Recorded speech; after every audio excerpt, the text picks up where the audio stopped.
Greetings, this is TK Trav, aka Travis Magus, here with LVX777.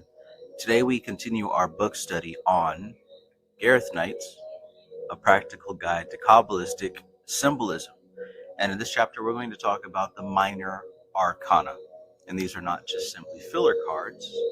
These cards, of course, represent the four powers of God, split across the 10 Sephirah of the Tree of Life. So we're going to get into the mythology.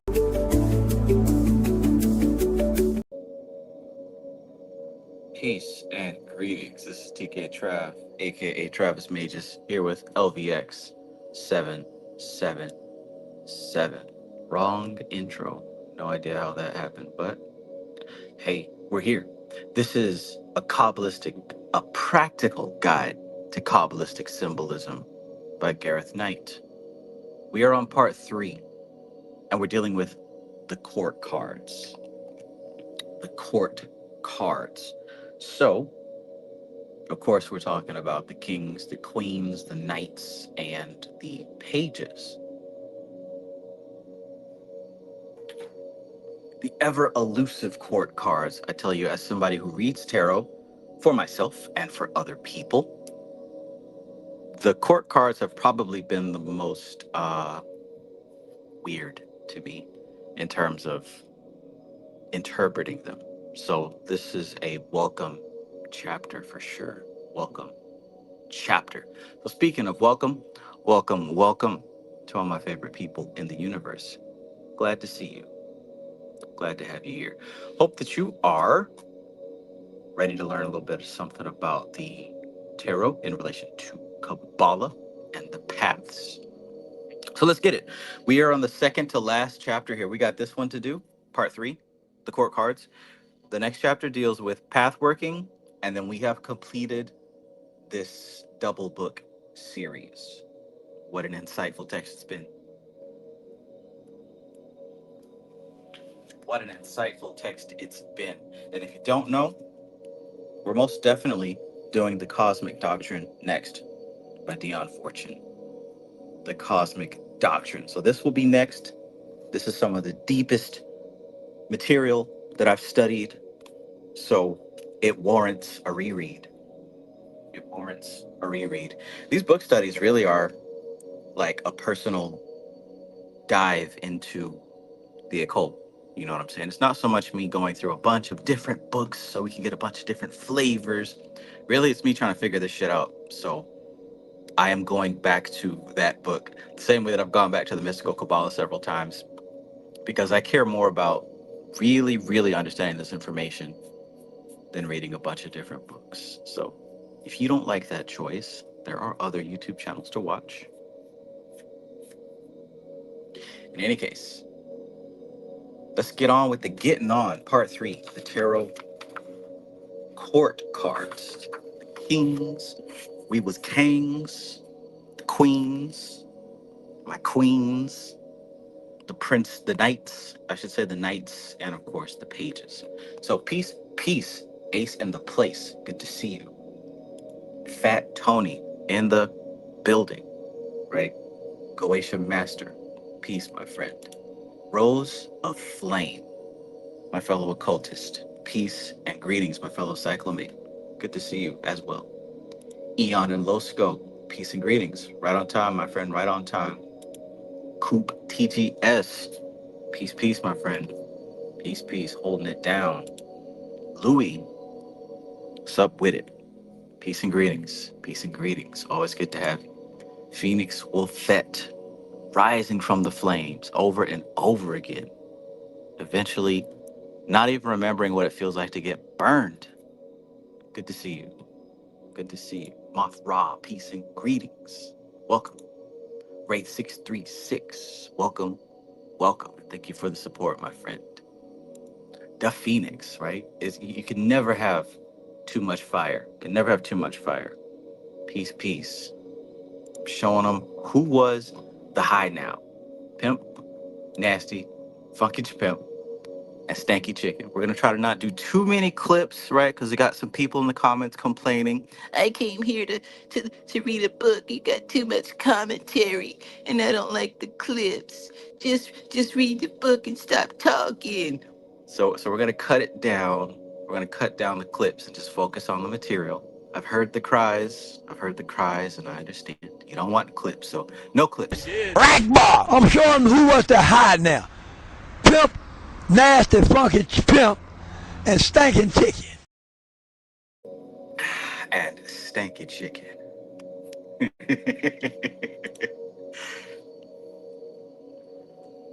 I don't want to hear your commentary.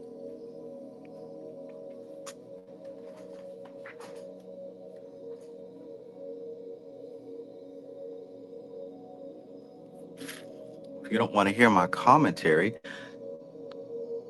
take your lazy ass over to the PDF department and put the PDF in your AI reader of choice. You only got to pay $20 a month. It'll read it to you with no commentary. AI slop. I don't support AI slop. Okay, well look, you're gonna have to pick something because that ain't my problem. Back to it, right? Back to it, because you're gonna get the commentary, you're gonna get the clips, you're gonna get all of it. And if you don't want it, go somewhere else. It's that simple. It's that simple. No sweat off my back, no pigs off of my grill. We in there.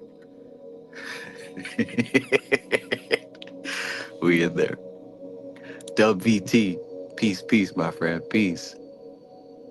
WT says, peace, fam. Gotta continue the sleep thing, so I'll let this play as I do, LMAO. Rackham, go wake me up. Yeah, man. Rack bar. It's Stanky Chicken. Tony says, well, I work hard and never get to play. Exactly. You weren't complaining when Bobby Hemming was doing it, so don't complain when I'm doing it. Matter of fact, I don't care if you complain. I'm just gonna make fun of you and continue to do what I'm doing. All right. So the court cards. Let me grab my tarot pack. I'm showing them who wants to hide now. Nasty, funky pimp, stanky chicken. All right, got my tarot pack. So if we need some visuals, I got you. While I organize these, let's go ahead and start reading. The court cards. The court cards of the tarot are 16 in number, 4 to each suit, and some confusion has arisen over their exact nomenclature. In the modern playing cards, there are 3 court cards only to each suit. King, queen, knave, right? We all know that. Or jack. In the tarot, there is additionally a figure on horseback, and this has been generally called the knight. The knight. There's the king, there's the queen, there's the knight, there's the pentacle. A tradition has thus grown up to call the seated tarot court figures the king and queen, the equestrian figure, the knight, and the standing figure, the page or princess. Depending on which author you're studying, you'll see the knight or called the prince, and you'll see the page, sometimes called the princess.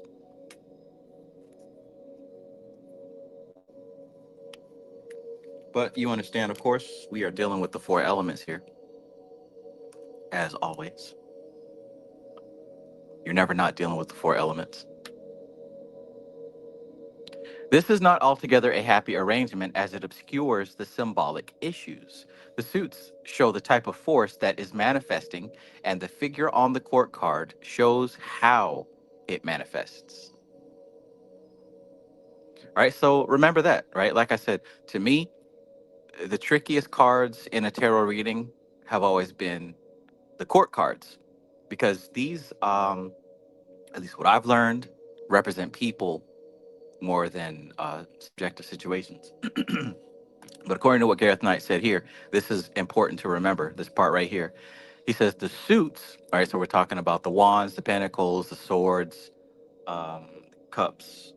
The suits, right, the elements, show the type of force, right? So if we're talking about fire and wands, we're talking about an initiating force. If we're talking about cups and water, we're talking about a developing, nurturing force. If we're talking about air, the swords, we're talking about a guiding or a managing or a directing force. And if we're talking about pentacles and earth, we're talking about a hardcore, hands-on, sensory manifesting force. Got it? So the suits show the type of force that is manifesting, and the figure on the court card, that's the king, queen, knight, page, shows how it manifests. All right, so that's key to remember. Talking to myself here as well. The key here is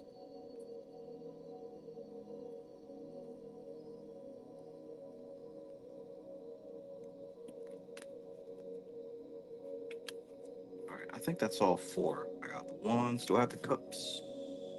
There's the swords. I do not have the cups. Let's get the cups.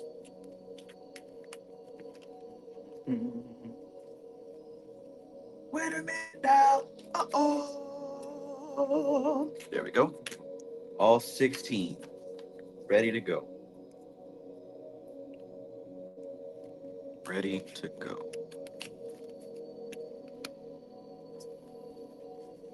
All right.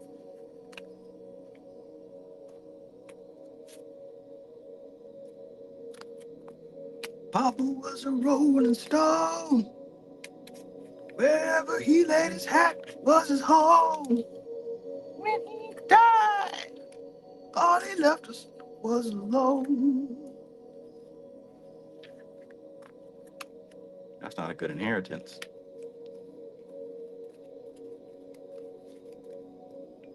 All right. Observer says, I just saw a bunch of brass chalices at Goodwill. Now, see, if you were in the middle of doing rituals, you might have had a reason to pick one up.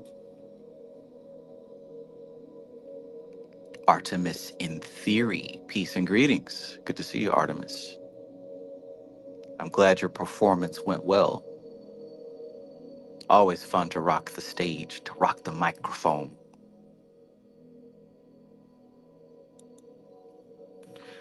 All right, so the suit shows the type of force that's manifesting, and the figure on the card shows how it manifests.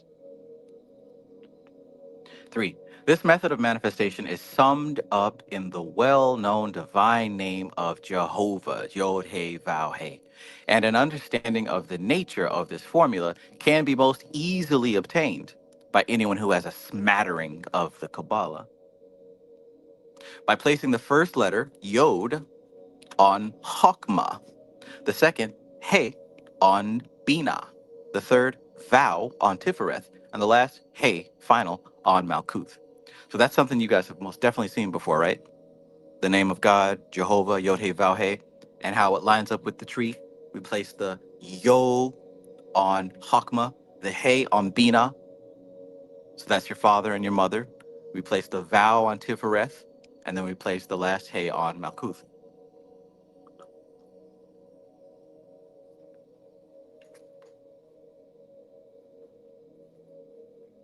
Has anybody here not seen that before?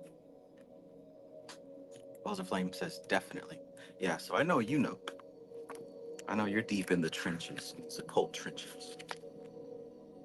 But if anybody doesn't know, I think this is important to really get locked in as far as learning the Kabbalah, because this will take you a long way in understanding how the tarot lines up with Kabbalah. I'm actually flipping through the Qabalistic Tarot by Robert Wang, because I know he's got a picture in this book of that exact correspondence.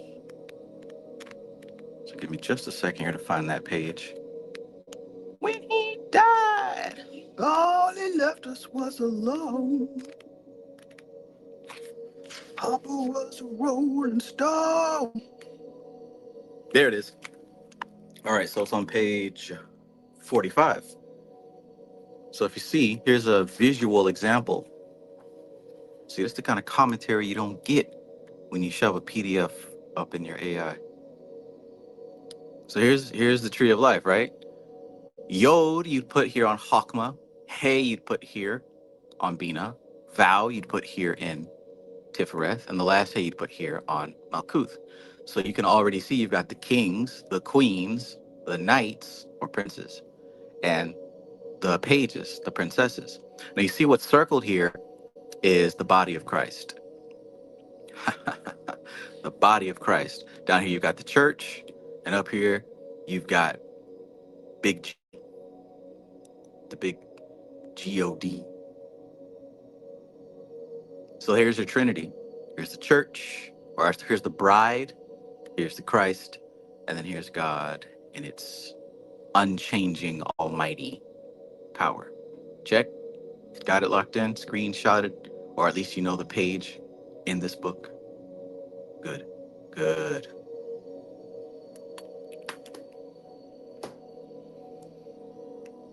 Ashley B.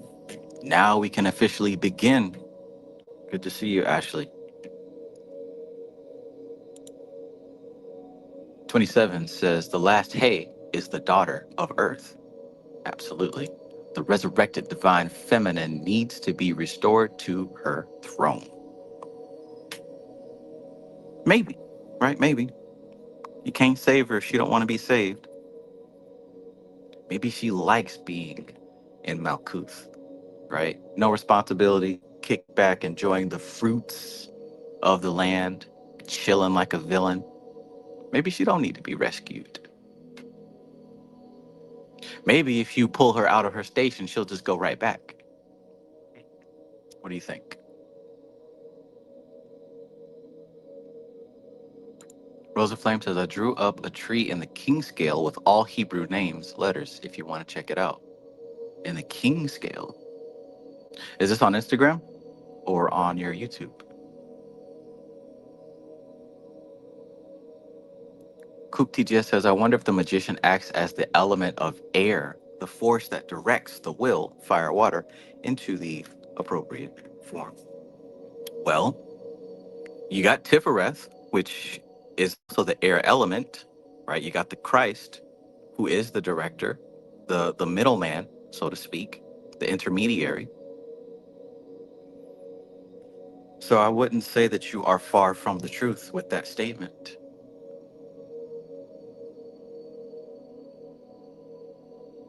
Observer says, should I visualize these glowing while vibrating the different sounds? Yes, you should. Yes, you should. As often as possible.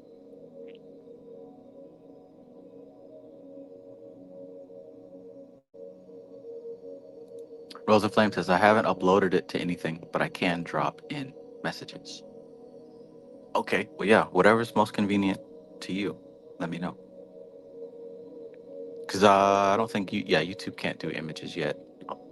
I think it's getting there, though. I noticed that they're doing some things to kind of make it look like Reddit as far as having threads in the comments.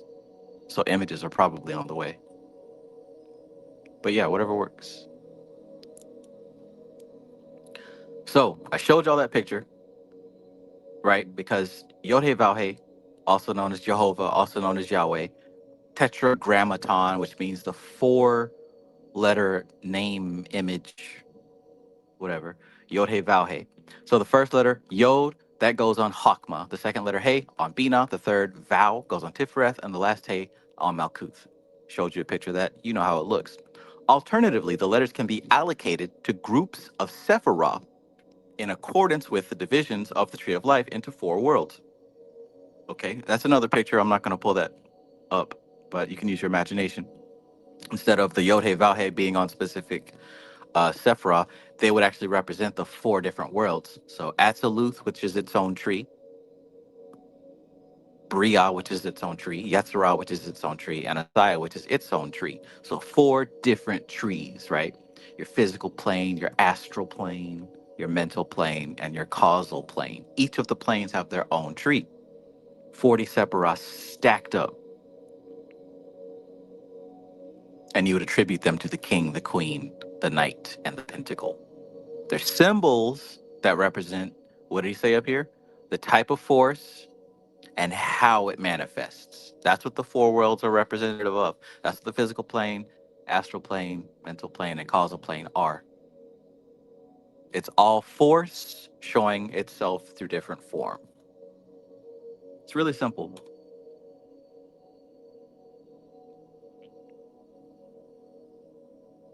So, thus, we could put Yod on Kether, which represents Atziluth, or the archetypal world.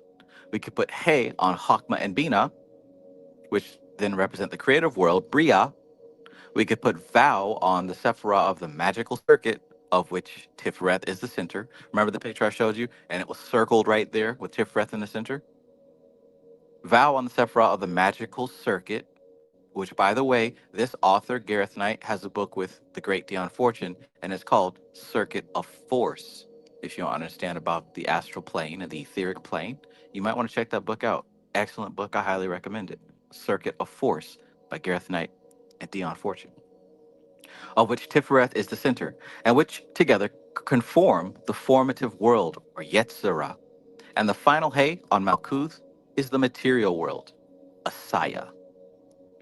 In these alternative arrangements, we have a practical example of the use of correspondences on a flexible basis, which is essential if one is to get the most out of Kabbalah. We have said that Yod equals Kether and also Yod equals Chokmah. Okay? It would be nonsensical to say that because of this Kether equals Chokmah. But it does draw attention to the fact that the one Sephirah is a reflection of the other. Similarly, the first He being made representative of Bina in one system and Chokmah and Bina in the other teaches us something about Bina and Bria, the creative world, although the two are not identical and should not be confused. Again, Vow can represent either Tifereth or all the formative Sephirah. This indicates the unifying, harmonizing function of the central Sephirah, Tifereth. And the fact that He, final, is attributed to the single Sephirah, Malkuth, in both systems shows the cardinal importance of that Sephirah and the material world. I know that was kind of wordy. If anyone didn't understand, I guess I could whip out that image again and break it down a little bit further. But ultimately, when we're talking about these four worlds, and we're talking about the allocation of the Yod, the He, the Vow, and the He to the tree, yes, Yod might refer to both Kether and Chokmah. That doesn't mean that they're equal to each other, but it does show the relationship between the Yod, He, Vow, He, and the four worlds. So don't get tangled up in the words. Understand that what's being illustrated here is a series of relationships, right? So don't get tangled up in the words or the titles. Oh, this is called that and this is called that. Yeah, but follow the energy. Follow what's being symbolically communicated and not simply the letters. For those of you who are serious about this thing. So that was page 45, right? So let's take a look at this just to kind of break this all down. Rose and Flame says Malkuth is super key. Yeah, and that's the one consistent. The one consistent. Like like 27 said earlier about the throne. Yes. Yeah.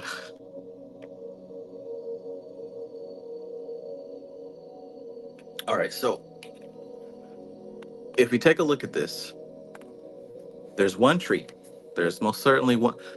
And even when I say there's one tree, right, there's not, this thing is not actually floating out in space somewhere.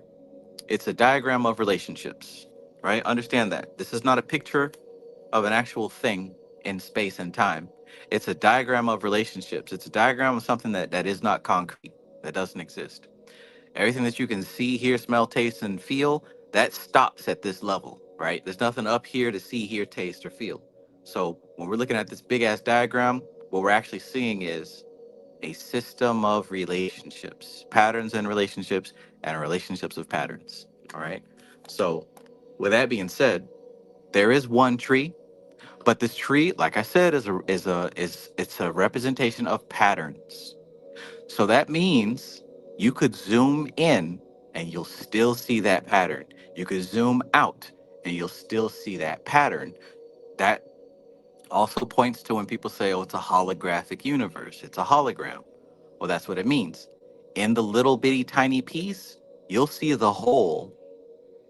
Zoomed out in the big piece, you'll see the whole. So the pattern exists no matter at what level you're looking at it. That's what we're talking about here. So that being said, you could really break this down into four consistent relationships, a relationship of four levels, right? That's what you're going to see consistently. Um, and this is a pattern of energy in relationship to itself, from the most dense to the most subtle. And here's the secret: the density and the subtlety, it's according to the observer. So in truth, this is all one. There's no differentiation. But because you exist, so they say, because you exist, you are perceiving that there are differences, that there are layers to this thing we call existence. And you're perceiving that there's density and there's subtlety. If we were to take, let's say we throw some fruit into a blender with some ice and some water, and we blend it all up, it's homogeneous. It's equally blended. But if we don't drink it and we just let it sit on the counter, eventually the layers are going to start to form, and the heavy chunks of fruit are going to fall to the bottom, and the water that isn't fully mixed is going to float to the top. So just naturally, there's the separation of density and subtlety. That's what we're seeing here. It's the same shake. It's all going to go in and come out the same. But when we're looking at this thing, we're seeing these different layers. And as you can see, yod, hey, vow, hey. So those letters are just symbolic of these layers. Now, let's zoom in a little bit more to what we're talking about. Okay, so I just talked about the fact that the tree is not an actual thing in space or time, but it is a map of different relationships, a map of energy and matter with itself, a map of force and form and its relationship to itself. So the picture that I just showed with the four worlds stacked on top of each other, that's no different from this right here. Because within each of these little circles, you're going to find that same 10 pattern tree, as above, so below, as within, so without. That being said, you can look at this as the four worlds too. You can see Kether as that top world. You can see these two right here as that second world. You can see all this right here as the third world, and you can see this right here as that fourth world. All right, you follow what I'm saying here? I'm really taking this slow and breaking this down to the bone gristle, so you can't miss it. It's easy peasy, lemon squeezy. It's easy. I could explain this stuff in my sleep, and you can get it even if you're asleep. So that being said, two different diagrams. Right here, what this diagram is showing us is that if we were to look at the tree as one pattern, you can see yod, hey, vow, hey. The kings, yod right here on Hakma. Hey, right here, queen, Bina. Vow right here, knights, Tifereth. Hey, right here, princess. Now, there's a few, or page, there's a few things that you'll see right off the bat. Number one, yod, hey, vow, hey. Hey is the same letter, and we use it twice. Notice how hey is up here with the queen, Bina, the divine mother. God is a black woman, right? Bina is black, right? Literally. Bina is the womb that everything else comes out of. What comes out of Mother Mary? What comes out of Mother Mary? Baby Jesus. Baby Jesus. This world of Yetzirah, the astral plane, baby Jesus. This is actually the child of Bina. But I'm we getting off track here. Yod, Hey, Vow, Hey. So the two feminine aspects of God, the queen and the princess. Same thing, but different degree. That's why they call it the bright fertile mother and the dark sterile mother. That's why one Mary in the Bible is a virgin and one Mary in the Bible is a whore. It's the same divine feminine, but different degrees, a different angle, a different perspective. Because, and also the king and the son are the same. The king and the son are the same. It's just one mates with the mother and has a child, and one mates with the bride. It's all the same thing. So you see the two hays, which are actually two versions of the same entity. One on the high, untouched level, and one on the low, very touched level. Malkuth and Binah. Bright sterile mother, bright fertile mother. Now, what he was talking about here in the text, let's run it back just one page. You're going to see here the four worlds. So the picture that I just showed, this is the same thing. Yod in Chokmah, Hey in Binah, Vow in Tifereth, Hey in Malkuth. So even though it's stacked up like this, as far as vibration is concerned, it's all part of one system, right? Um, Now, the next part that he said was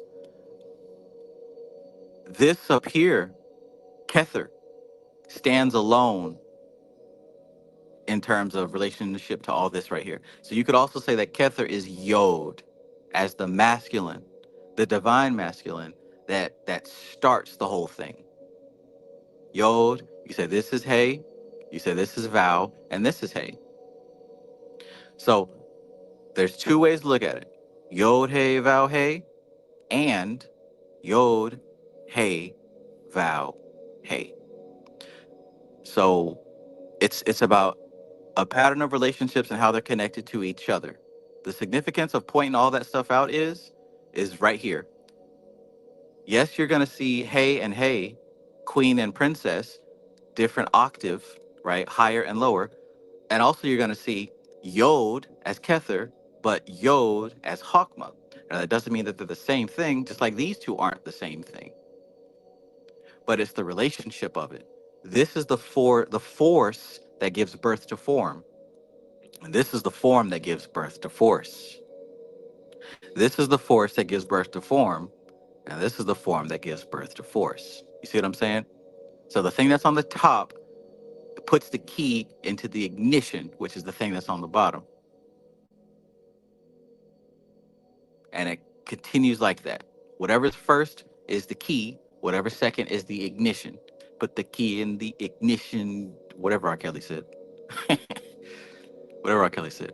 All right, so that's all. That's all. That's what it is. You're gonna see the same term applied to two different things, but that doesn't mean that the same thing. Main thing is to understand the relationship with these things. Check.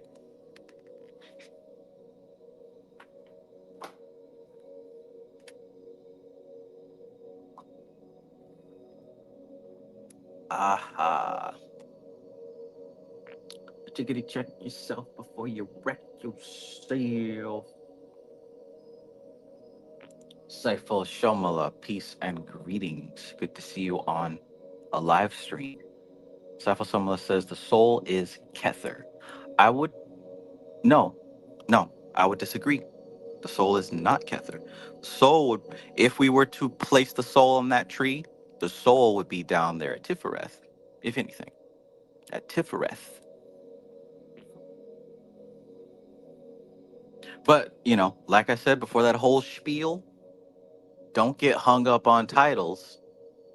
Use your energy and your mind to understand the relationship of these words with each other and with you, right?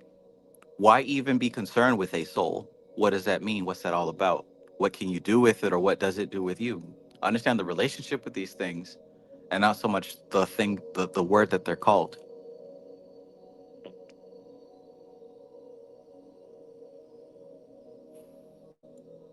Tisha Elrod, peace and welcome.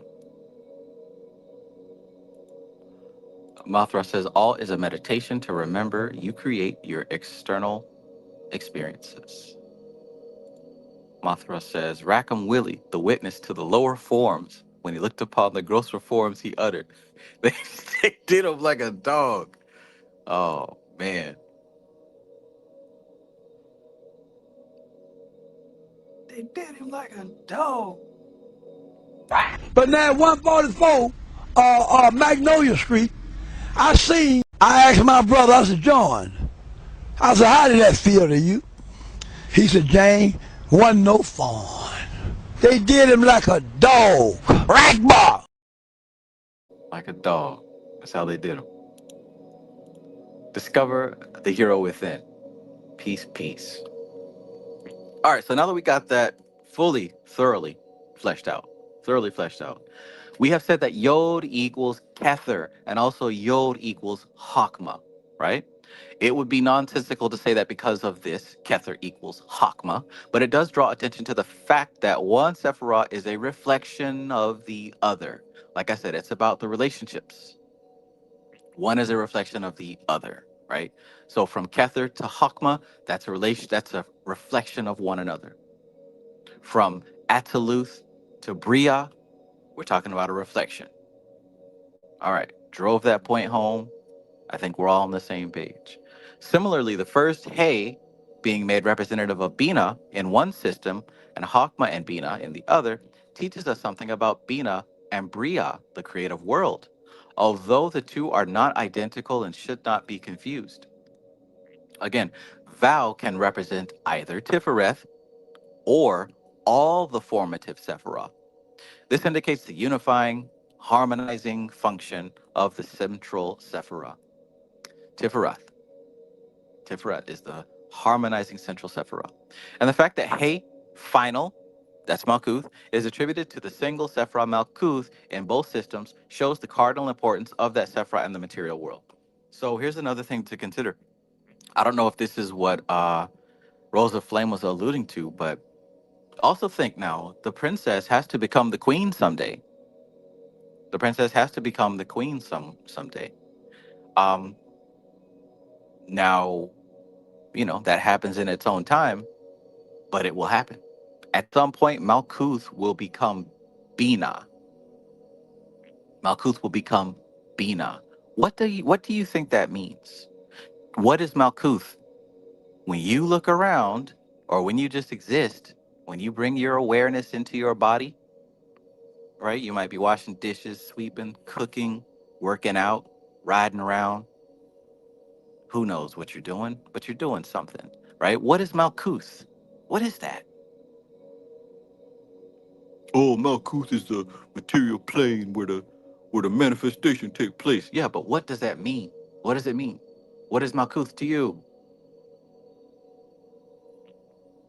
Tian Pomeroy, peace, peace, peace to you. Good to see you. You got to think about what is Malkuth to you, right? What is it? Bring it practical into your experience, and you think about what is Malkuth to you. And once you get that really figured out, now expand, and think about what is Bina to you. What is Bina to you? Oh, Bina is the womb of creation. It's the throne of Isis. What does that mean, though? What do those words mean? Bina is the matrix. What does that mean? And how is it different from Malkuth?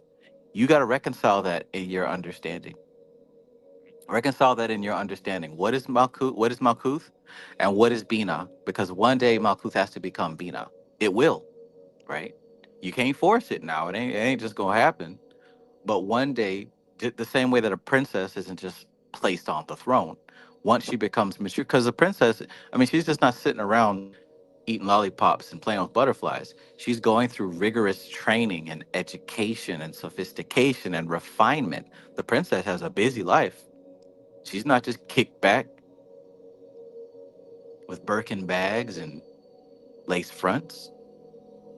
The princess is going through a lot all day, every day. Rigorous training. Because if she's going to sit on the throne, she's got to know what she's doing.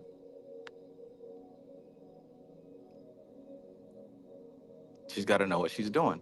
Likewise, Malkuth, before you can be what you want to be, what you claim to be, before you can really do this and be qualified to do this, you also have to go through rigorous training. That's what life is. That's what Malkuth is, the experience of going through that rigorous training of transforming the princess into the queen. And see, you think it's limited to your lifespan. You think that, oh, I'm gonna die. Yeah, but that don't mean you finished. We wish we were that lucky. This is a process that will see itself to the conclusion. It doesn't matter if you die right now. You're not going anywhere until you complete what you're here to complete. That's just how it is. You think you're gonna get it easy and get cast into a burning lake of fire for all eternity, burning in hell for your sins, for the sins you committed in one lifetime out of billions, out of countless lifetimes. You think this one funky ass life is gonna have that much of an impact? No, no. We refine this thing that we call the soul. We refine our experience in this Malkuth until we are ready to perceive it as Bina, so on and so forth. One true goddess says Mother Nature for Bina and Malkuth. Yes. And again, I ask, what does that mean? What does Mother Nature mean?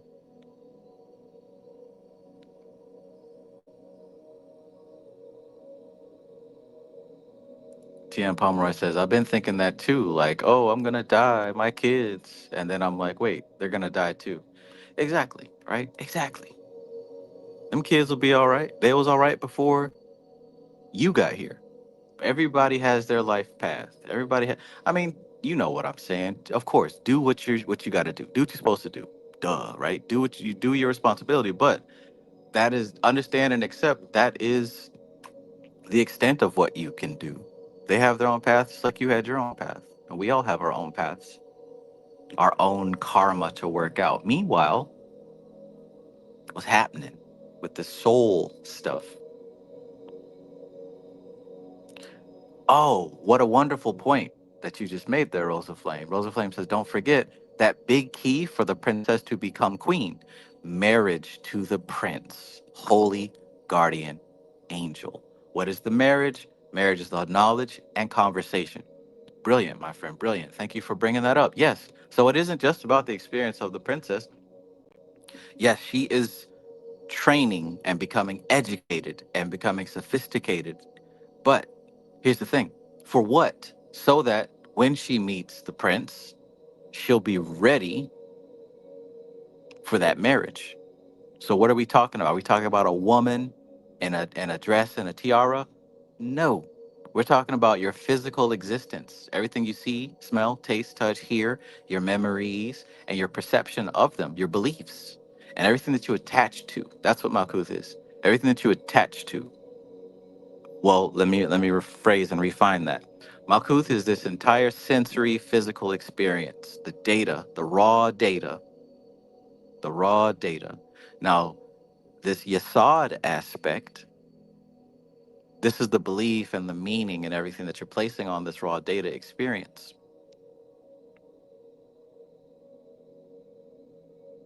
But it has to come to a point where you're able to meet that soul. You have to meet that higher self, that holy guardian angel. Because think about it, right? How many people are ready to meet that aspect? How many people are ready to meet their soul, right? We're too concerned about the young thug phone calls being leaked and what Donald Trump said, or is Donald Trump even alive, and what they're doing in Russia and what they're doing in China. We're too concerned with, you know, Malkuth stuff. That is an example of not being ready to meet the prince, right?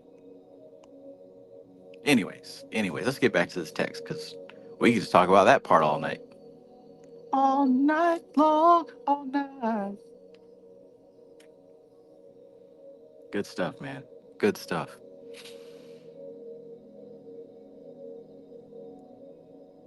Good metaphors to think about if you're able to put those pieces together.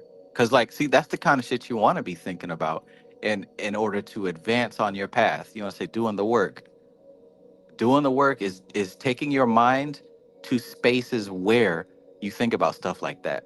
And you think about it and you wrap your head around it and you understand these metaphors. It's not about repeating words, it's about understanding the metaphors. Because when you get it, a light turns on and you get that much closer, and you get that much closer, and you get that much closer. All right, now, Rosa Flame, you taking the spotlight. And I don't like that shit. Rosa Flame says basically no one is because it usually takes some tower card to the max. Absolutely, right? And we could say that maybe this is why we've got the placement of these cards where they are. Because the tower card ain't too far away from hell. Isn't that what's standing in between Malkuth and Tiferet? Isn't that what's standing in between the princess and the bride and the prince? Absolutely. Absolutely.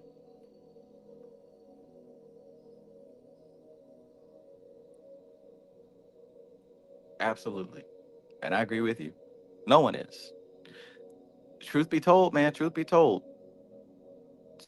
people who are really on this path, like true initiates who are truly doing this work, few and far between, few and far between. So if you're one of them, you know, count yourself blessed, for lack of a better word, count yourself blessed and stay on this path and stop looking for other people on the path to walk with you. Stop that. Get rid of that tendency. That's actually going to hold you back because your emotions are getting all wrapped up in it. This is what Bobby and Panic meant when they said this is a solo journey. Chances are you are not ever going to find somebody on the same level as you. You're not. Your chances are, right? I don't know your personal karma. Chances are, though, you are not going to find somebody on your level. You might find people who can repeat words, or who may have had experiences, or who are on the path. But when it comes to meeting somebody that's like right next to you, you can walk side by side and, a sparring partner, that's not really going to happen for you. So stop looking for that. Focus on the work. Focus on the work. Focus on the work. Because again, this all goes back to what Rosa Flame said, usually no one, because it takes some tower card. You really, really, really have to hit your head on the concrete pavement before you can say, you know what, let me leave this earthly stuff alone and start focusing on my soul. Usually you got to get beat upside the head bad before that happens. So if you haven't been beat upside the head and you're on a spiritual awakening, right, keep walking on your spiritual awakening. And when the tower moment comes, don't you run. Get up and keep it moving. But I digress. But I digress. Ray says, I agree with that statement. This is a solo journey until you link up with like minds. Right, right. And we're all mature enough to not get it twisted. I'm not saying that we can't have, I mean, fuck, I'm doing this right here. I'm not saying we can't have conversations, we can't have community, we can't have this fellowship, because that's needed. I'm not saying you can't do that. You should do that. But don't become disillusioned and delusional thinking you're going to find a twin flame and y'all gonna walk side by side, back to back, playing guitar solos. Like, no, no. You're gonna meet somebody that you can learn from, and you're gonna meet somebody that you can teach. Right? You're gonna meet somebody you can learn from, somebody you can teach. Ego should not get in the way. Don't get boosted up because you found somebody to teach. You are not their guru, and don't feel small and challenged when you meet somebody who knows more than you. Learn. Right? Learn. When you meet somebody who knows more than you and who has been through more, who has wisdom, don't try to challenge them and oh yeah, well I know something too, brother. Let me tell you what I know. Shut up and listen. Right? Shut up and listen. That's what you got to do. Enjoy it, man.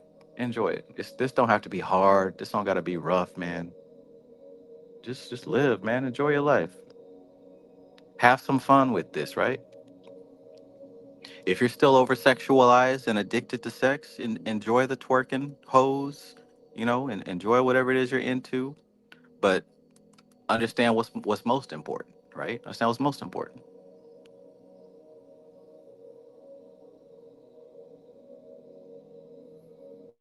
If you're still addicted to eating flesh and human meat, Because you know that's what they serve in y'all, Soylent Green. If you still, you know what I'm saying, get yourself a nice juicy steak and eat it while you're reading. Eat it while you're listening to Sadhguru or Bobby Hemmett or whatever you're listening to, right? It don't matter. None of this stuff matters. Just make sure that your heart is in the right place, that you're focused on moving in the right direction. Fuck the bucket of ice, man. Fuck the bucket of ice, man. Done with the games. Done with the foolishness. Done with the hand holding, man.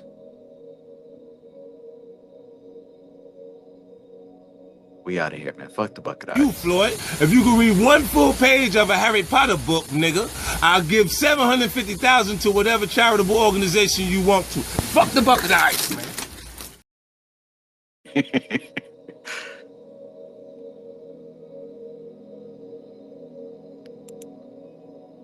All right, where we at with this book, man? The princess has to meet the prince, and guess what? Eventually, they mature and become the king and queen. So this is literally all about it. Look, this whole thing is about a development plan. This is a developmental evolution plan. That's what this is.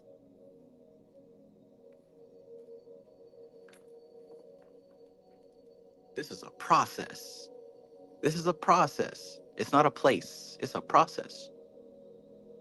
Don't worry about where somebody else is at. Just worry about doing the work. Doing the work. And eventually when you make it to certain levels, you will realize it. You'll realize it. And when your superpowers kick in, you're going to be so evolved that you won't even have a reason to use them. When your manifestation powers kick in, you're going to have non-attachment to where you won't need to manifest nothing crazy.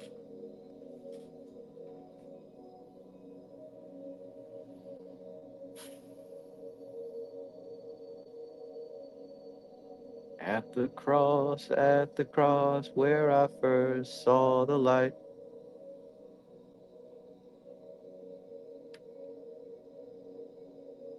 What's the next lyric? And the troubles of my soul rolled away. By faith. And now I am happy all the day. Who knows that church song? Somebody give me the right lyrics.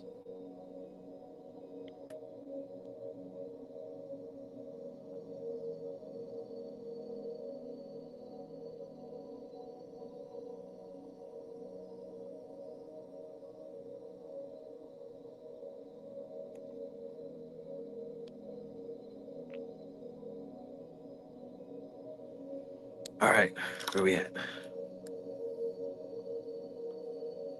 Amen. Amen. Please be seated. Please be seated. All right. So, reference to, is that where we at? Sephiromaku? Yeah.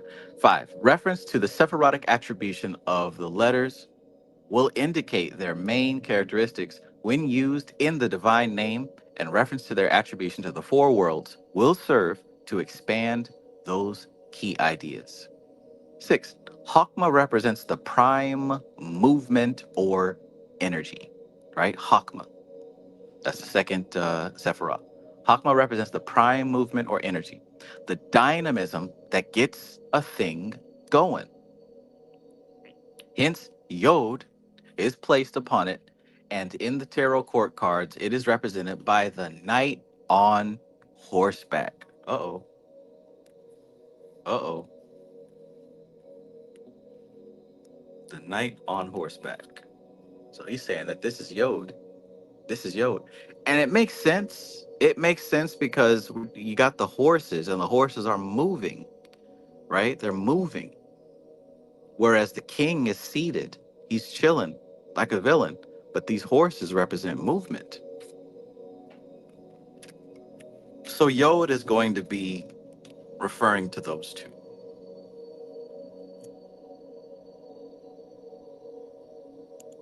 Oh, thank you so much, Periwinkle Stinkle Winkle. At the cross where I first saw the light, and the burden of my heart rolled away. It was there by faith I received my sight, And now I am happy all the day. Amen. Amen. I appreciate that, Periwinkle Stinkle Winkle. I appreciate that. That's a troll. That's a troll ass name, but I guess you get a gold sticker. Thanks. I'm gonna have to screenshot that because I don't even know what that song's called. Jesus, Jesus, Jesus, Jesus, Jesus. Jesus, Jesus, Jesus, Jesus, Jesus. You know what's coming, right? I'm the Virgin Mary. I'm walking around this motherfucker and had none in 500 years. Oh, Jesus. Oh, Lord Jesus. Oh, Jesus. Oh, Jesus. Oh, Jesus. Oh, Jesus. Oh, Jesus. Oh, Jesus. Oh, Jesus. Oh, Jesus. Oh, Jesus. Well, let's see what the fuck the Virgin Mary does. All right, all right. So Hawkba is going to be represented by the knight on horseback. It makes sense. We're talking about movement. Bina represents the reception of this prime energy into form basis. That is, the initial energy swings in a circle, to take an analogy from the cosmic doctrine. See, it's as if they know they're teasing us. We got to go to the cosmic doctrine next. Um, and if you've never conceptualized this before, think about Hakma and how it was created in the first place. You got Kether, which is just the unified unity of all existence, chilling like a villain. Now, for whatever reason, your consciousness began to drop out of that state. And since your consciousness separating or going under the illusion of separation, now you got this imbalance. What does imbalance mean literally? It means that the gunas are now upset. They're disturbed. So now Rajas is doing its thing, and Tamas has to respond, and Sattva is trying to balance the whole ordeal. So when you fall out of the state of Kether, you're experiencing now this explosive, expansive energy that's literally just going out into the void, almost creating space as it goes. So you can picture a train moving, and the train track is laid out in front of it just before it gets there. Just before it gets there. So it's like the train is moving, and then like 1 foot of track is laid right in front of it as it's moving. So Hakma is expanding out just like that. So you can imagine after an infinite amount of time, there's enough track laid out to cover a pretty expansive amount of space, especially considering that curvature is inherent to space. So the reason that's important is because that expansive energy will come back around in a spiral. So if you just let time expand out infinitely, that spiral is going to create a solid form. Whether we want to say it's going to be a sphere or a tube or a coil or a DNA strand, whatever, eventually there's going to be some type of coherence if you just let that force play out. And if it just continues, eventually the notion is that it's going to contain itself. It's going to wrap itself within itself. Now, what has happened is that consciousness has fallen to the state of Bina. You see how this is going? So the state of Kether was this pure unified existence.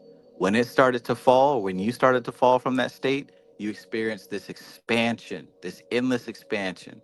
Now, eventually, that endless expansion curved within itself, and you got caught up in your own web.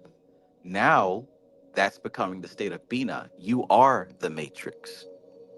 And when I say you, I'm not talking about your personality and you who enjoy your favorite sneakers and all that. I'm talking about this far higher abstract aspect of the self.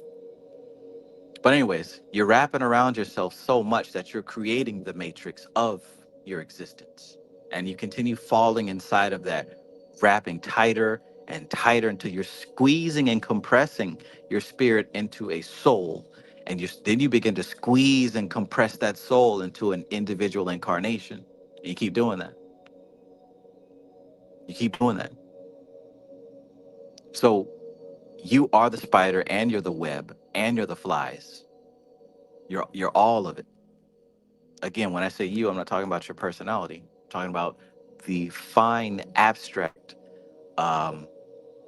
notion of individuality.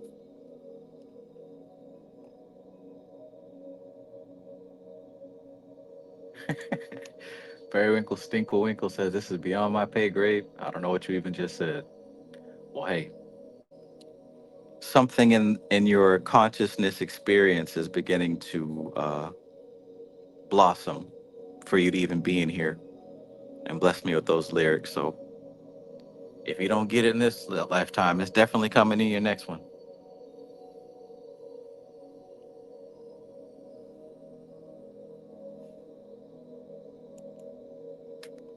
Or hell, it only takes a couple of YouTube videos, man. You'll get it. Congratulations. You won.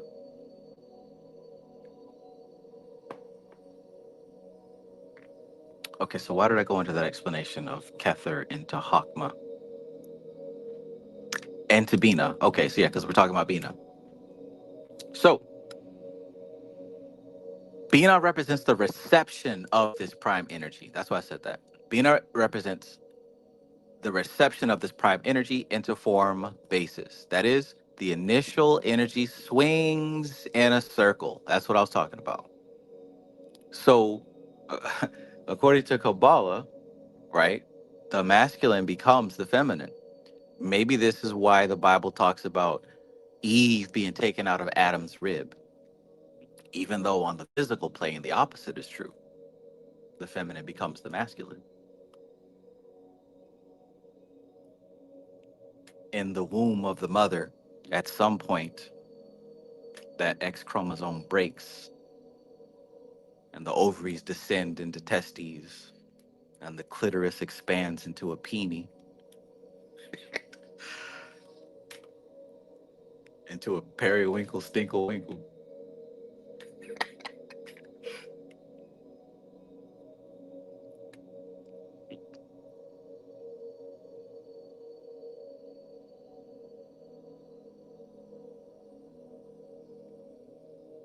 So Bina represents the reception of this prime energy into form of basis. That is, the initial energy swings in a circle, to take an analogy from the cosmic doctrine, thus forming its own area of limitation. So that's what I was explaining, right? The Hakma forms its own area of limitation. Then it becomes what we call Bina. So again, they're not individual things. Each Sephira of the tree, we're literally talking about a different state of being, a different state. So just imagine it was a Kether, then you fell and became a Hakma, then you fell more and became a Bina, and you keep falling until you become you specifically. So there's an unbroken chain linking you directly back to Kether. You understand that? There is an unbroken chain of experience. if if you could retain your memory across Doth, you could theoretically literally see your connection to Kether. You can see when you were God Almighty, right? You can, if theoretically, if you could retain your memory past Doth, you could see the linkage. Just like how you can look at your DNA, your heritage, and say, oh, before me came my mom and my dad, and before my mom and dad came their mom and dad, and before them came that. You can link back that family tree, right? And you can see an unbroken chain of how you descended from your ancestry to who you are today. Theoretically, if you could retain your memory across Doth, you could trace that all the way back to the primordial non-existence. Yes, you can. In fact, you consciously don't have to even remember that, but your cells remember that. Your karma remembers that. Your soul remembers that. There are most, right? The majority of what you call you remembers its connection to God. In fact, the only part of you that doesn't remember is this funky ass conscious mind. That's it. The conscious mind is the only part that does not remember. But you uphold and praise this conscious logical mind as if it is the greatest end all be all thing, not understanding that it is the baby, brand new on the scene.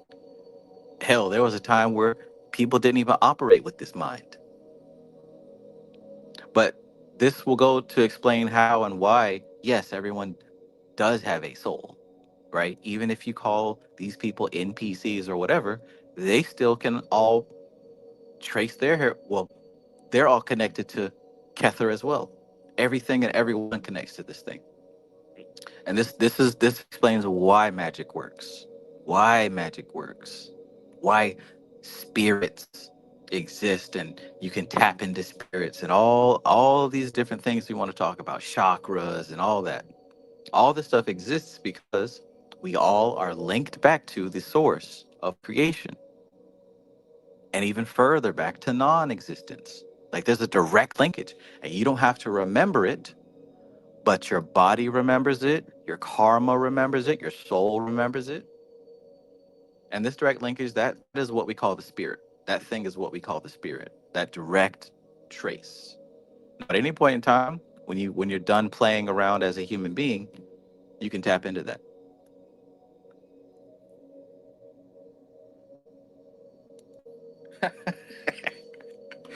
Not my funky ass conscious mind. Yeah, man. That very, very small, limited conscious mind. I like to think of our subconscious, what we call the subconscious, as this gigantic Amazon warehouse. And it just happens the power's out, so you can't see anything. The conscious mind is like this little flashlight that you tap on, and you can only see so much within the range of that flashlight. Everything is there, but the conscious mind can only see a very small window at a time. You can go anywhere you want inside of this warehouse, but you can only realize what that light is shining on. Now, what they call enlightenment is when the power cuts back on. And now you have full access to the warehouse. Not only can you see everything in the warehouse, but you now can use the AI system to catalog and track and retrieve and do all that. Oh my goodness. Verse number 7. Verse number 7. Kevin Wise, peace and greetings, family.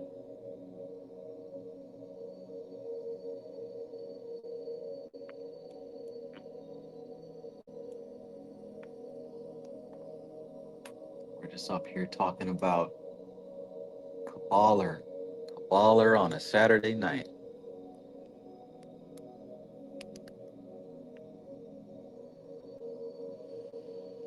At the cross where I first saw the light, and the burden of my heart rolled away. It was there by faith I received my sight, and now I am happy all the day. Hell yeah. I was looking for the lyrics to that song for so long. Rosa Flame says, do Circuit of Force after that. Might as well. Might as well. I've mentioned that text so many times. Might as well. I'll go ahead and bring that book in here after we finish so I don't forget that. Okay. Verse 7. Look at all this cosmic doctrine reference. Ring past none. Okay, so thus forming its own area of limitation so that denser manifestation is possible within that sphere of delimitation, or ring past not. Ring past not. So remember we talked about this ring past not and how it represents the barrier and the perimeter of all your probability, of all your possibility. So if you zoom out from your individual incarnation, there's a cloud of probability of all the things you can do and experience and all the things you will experience, right? So you may not necessarily experience it in this lifetime, but eventually you will. But guess what? Outside of that barrier, outside of that ring past knot, there is experience that you will literally never have. Yeah, right? There's no crossing this ring past knot. But this isn't about rules that somebody set for you. Go back to what I said about Kether descending into Hakma, creating its own barrier that we call Bina, and continually becoming more and more dense inside of that barrier. You create your own barrier. It's not a hard, fast rule given to you by an angry God. That's just literally your vibration. That's your spiritual algorithm. Your spiritual algorithm also creates barriers, creates a box. And there are things outside of your spiritual algorithm that you will never experience. All right, but anyways, ring past not. This circumspection of effort is what Kabbalists call a Bina condition. And to this condition is attributed Hey, and the seated queen of the tarot court. So that's the kind of thing we're talking about when we're dealing with the queens, with Bina. Yes, there is a barrier, a limitation, a ring past not. But try not to think of this as a bad thing. Try not to think of this as a rule that you're forced to follow. Because in order to exist, there must be limits, right? Because how else would you distinguish what you are from your environment? Without the matrix, there would be no experience. It would just be raw data floating around everywhere. So there has to be a carved out space between user and used.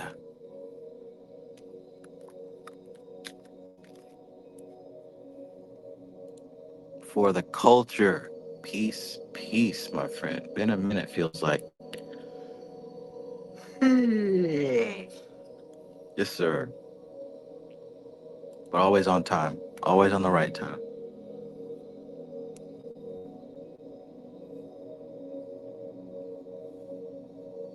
Were the initial force not limited in this way, it would disperse into nothingness. No resulting form would be achieved. It would be as a breath of wind in the cosmos, which stirred not the surface of the waters of manifestation.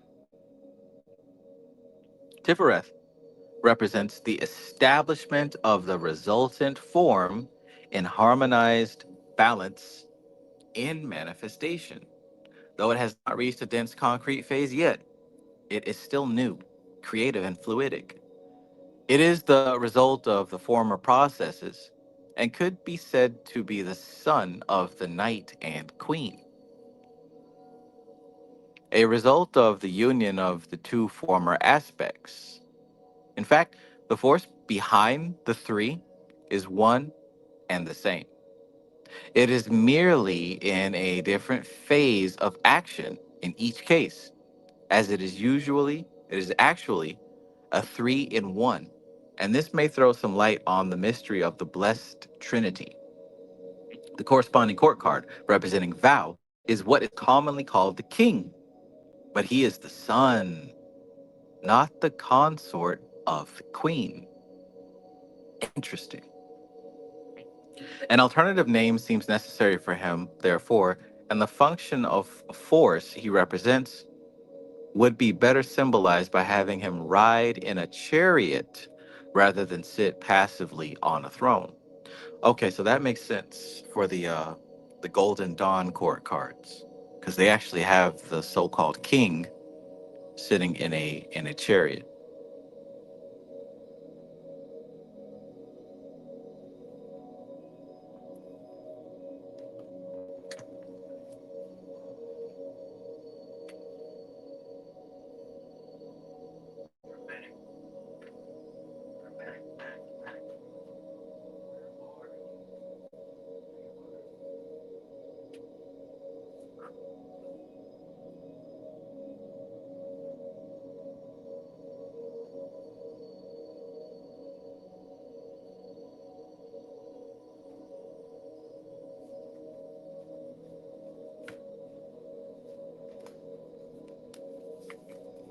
Let's see if I've got these cards in order.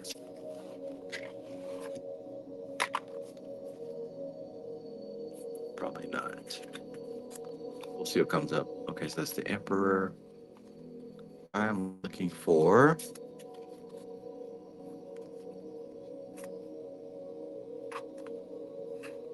the Chariot. Not the Chariot, but the King. Where the King's at. It was Kings. All right, now we got 16 court cards. I think there we go. So that's the King of Swords. So they've actually got what we call the Knight. This deck calls the Kings. And this is the Golden Dawn deck, by the way. There's Temperaments, there's Tower. There's the princess, which is also known as the page.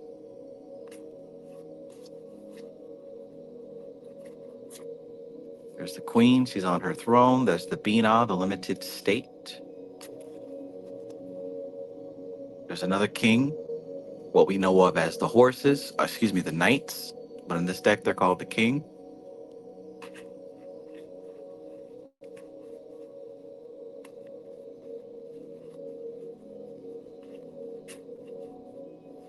There we go, Prince of Swords. So there's an example of the air element king, so-called king. In the Rider White deck, that's this card, King of Swords. But in the actual Golden Dawn deck that's published, it's called the Prince of Swords. And instead of sitting on a stationary throne, Gareth Knight is saying that it actually makes more sense for him to be on a mobile throne, which is a chariot. And notice how the King of Swords here is being pulled by Gemini. They got butterfly wings and a fairy wand. Interesting.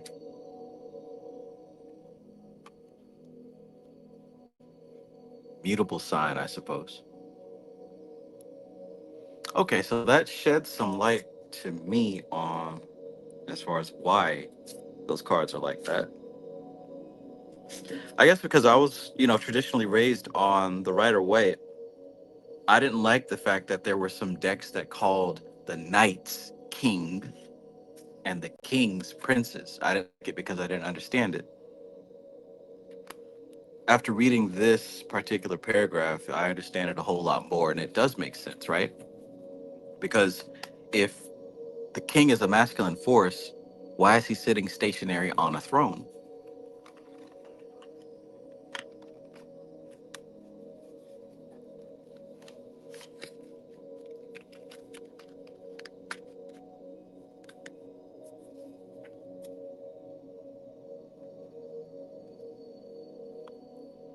Rosa Flame says that's how the Thoth deck is too. I see.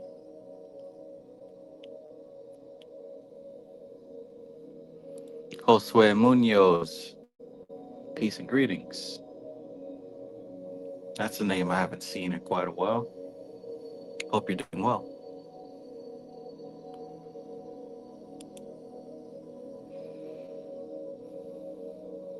All right, so an alternative name seems necessary for him. That's why they called him the Prince. Therefore, and the function of force he represents would be better symbolized by having him ride in a chariot rather than sit passively on a throne. So they're calling the king here the Prince. They have him riding in a chariot, and they also assign the king with Tifereth. So that's like three major differences here. All right, let's continue on. Malkuth is the end result, the completion of the original impulse. It is now no longer an impulse or force or energy, but an achieved thing, a form in material existence, whether it be a universe or a simple human gesture motivated by the true self. Wow. A simple human gesture motivated by the true self. This is what the Hey final stands for. Its corresponding court card is the page or princess. The latter is the better of the two titles, as the figure representing form should obviously be feminine. 10. Applying these concepts to the four worlds, we have the prime urge to action in the archetypal world, Kether, which is stabilized in the creative world of Chokmah and Bina. This is almost an instantaneous process. As soon as the archetypal conception is first manifested in Kether, its reflection occurs in Chokmah. And the reflection is stabilized in Bina. The supernal triad is formed. The further influx of force causes effects in the formative world because the channel for the force has been formed by the limitation created by the creative world. Without limitation, there can be no manifest creation. And this manifestation takes the form of formations, complications of the original force, which, because of its limitation, acts and reacts upon itself. Because where else is it going to act and react, right? It acts and reacts upon itself, bringing definition and lower plane application. The final result is in the objective manifestation in the material world, Malkuth.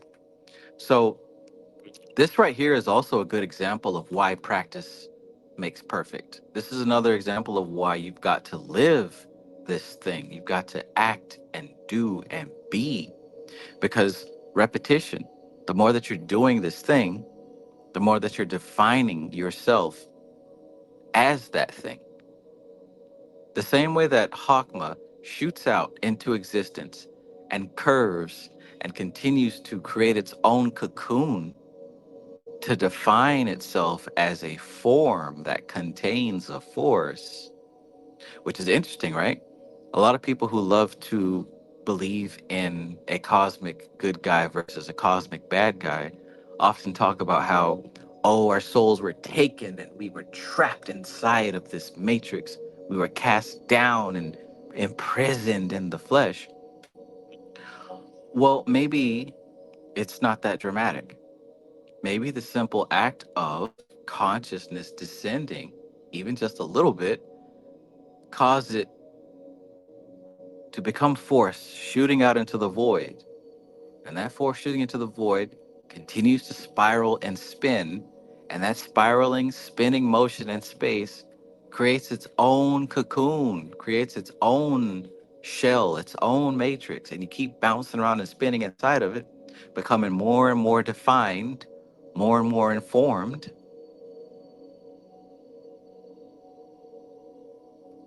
Maybe a soul wasn't snatched away from heaven and imprisoned. Maybe that's just the natural process of things. Like a caterpillar goes into a cocoon, not to stay there and die, but to develop in a special way and then emerge from those boundaries in a different form. Nice. Cthulhu 1979 says snake eating its tail. Yeah, perfect example. Doesn't that metaphor and that symbol make a little bit more sense now? That's what we do too, right? That's what we do too. Think about it. Like, if you yourself or someone that you know is like past the age of 30 or whatever, you start getting locked in your ways. You start doing the same stuff over and over again. Your life becomes very predictable, right? You wake up, you go through the same routine, the same pattern. And the older you get, the more stuck in your ways you get. This isn't everybody, but this is like typically the average person. The older they get, the more stuck in their ways they get. They keep repeating the same. That's an echo of what was happening in these primordial planes. And what's crazy is like those patterns that we form and get locked into, they either become the reason that we have longevity and abundance, or they become the reason that we die and suffer, right? If you're somebody who has adapted a bad habit as a coping mechanism and you get locked into that, you know there's an outcome for that. And again, if you've adapted helpful habits, useful and appropriate habits, you know there's an outcome for that.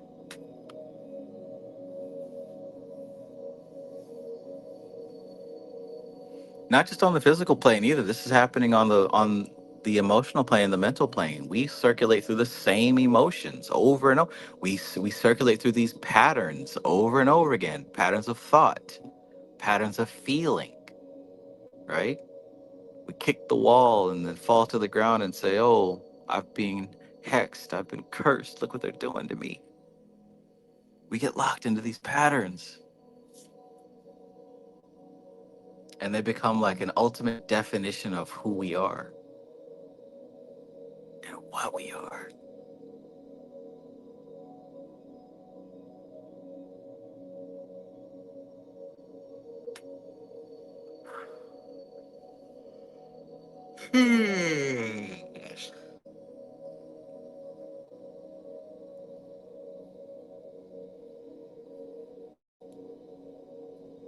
Interessante.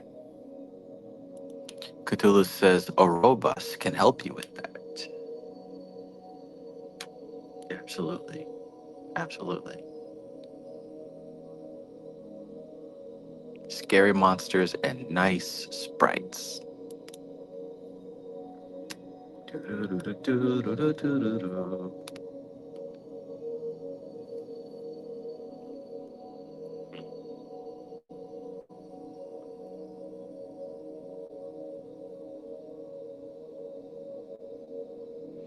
I don't know, man. I read this stuff and I really think about what it means. It makes me happy. It's all so simple. It's all so simple.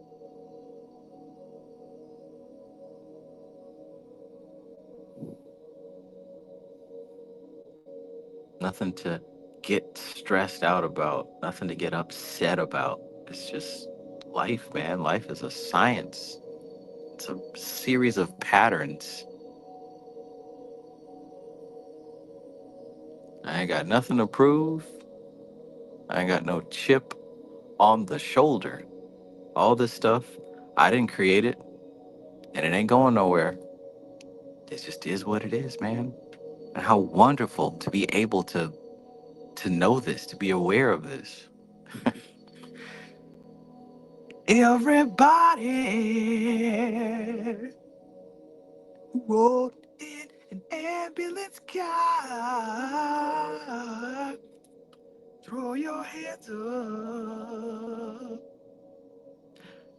If you rode in an ambulance car. Ooh. Have you ever rode in an ambulance car? All right, where are we at now? For number 11, I'm sure. Let me read that last part again.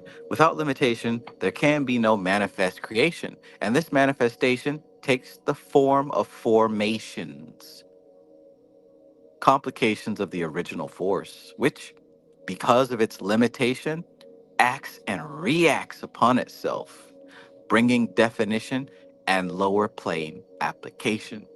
The final result is in objective manifestation in the material world, Malkuth. Malkuth. So the true court cards of the tarot are, therefore, in order of manifestation, Knight, Queen, King, Princess. Though it would perhaps be better to name them in accordance with the terminology of the color scales, King, Queen, Emperor, Empress.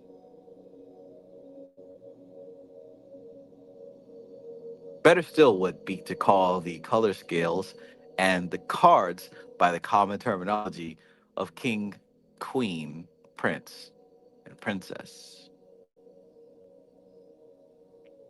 The color scales, and by the way, right, by the way, we know that when we're talking about the four worlds of the Kabbalah, we're talking about Atziluth, we call that the king scale. We're talking about Bria, we call it the queen scale. We talk about Yetzirah, that's the emperor scale. And we talk about Asaya, that's the empress scale. So this king, queen, emperor, empress, you're going to see that terminology used. Remember, we showed the diagram of the four worlds stacked on top of each other, how they compare with themselves in terms of density, from the subtle to the gross, the subtle to the dense. That's where you're going to see it called king, queen, emperor, empress.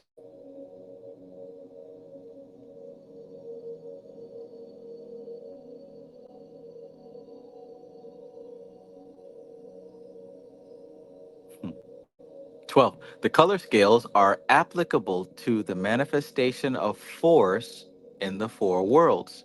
Thus, the whole tree in Atziluth, which is the highest tree, the most subtle tree, may be conceived in the colors of the king scale, the whole tree in Bria in the queen scale, the whole tree in Yetzirah in the emperor scale, and the whole tree in Asaya in the empress scale.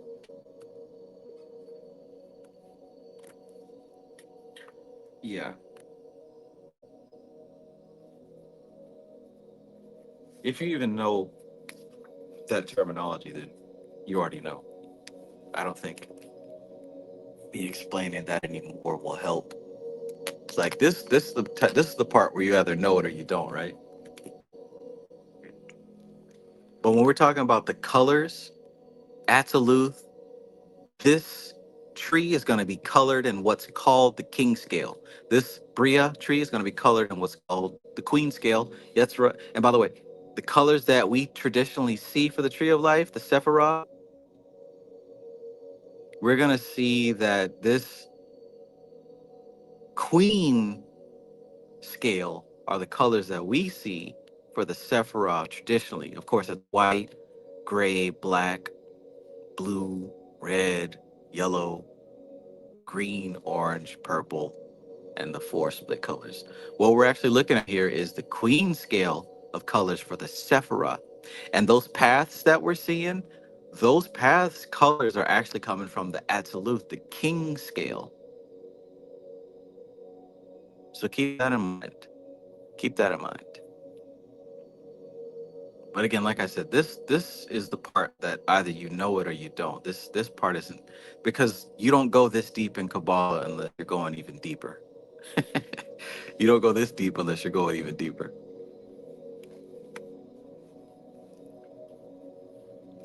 What in the nebulous car? Rosa Flame says, I heard it pronounced Bria.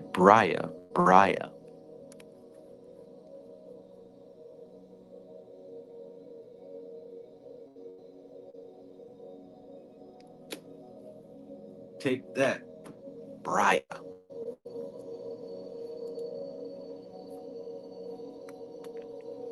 The color scales we just mentioned. The whole tree in Atziluth may be conceived in the colors of the king scale, the whole tree in Bria in the queen scale, the whole tree in Yetzirah in the emperor scale, and the whole tree in Asaya in the empress scale. If you recall, when we read the mystical Kabbalah several times, she tells you the colors of each of the Sephirah in each of the scales. In fact, doesn't Gareth Knight tell us the color? Yeah, Gareth Knight tells us the color of each of the paths in those four scales. That's why he gives you the colors in the beginning of this chapter. That's why Dion Fortune gives you the colors in the beginning of each chapter. But again, you know that if you already know that.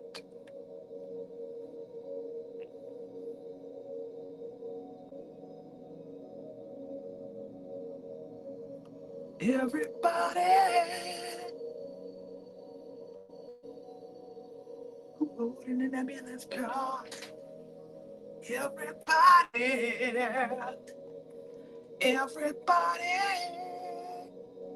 Have you ever rode in an ambulance car? Everybody who rode in an ambulance car, throw your hands up. If you rode in an ambulance car, everybody,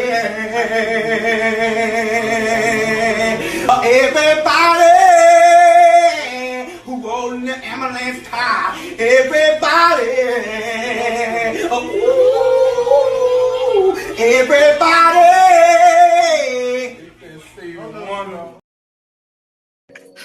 He was singing his heart out, boy. He was singing like he was getting paid for that.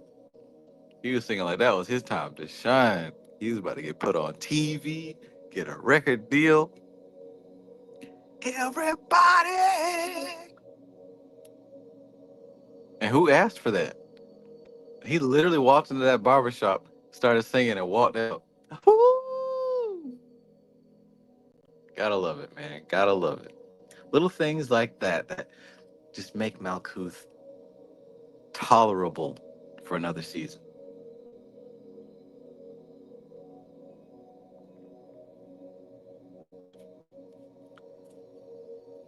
tolerable from a distance,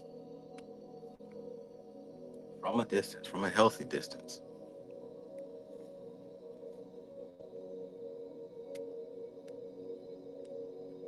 Everybody.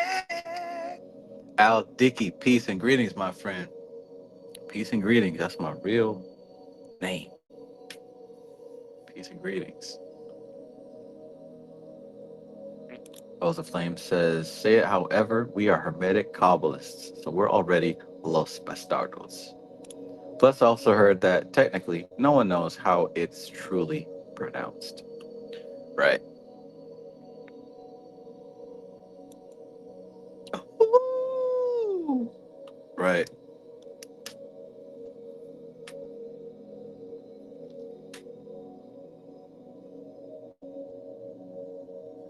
So let's get to this now.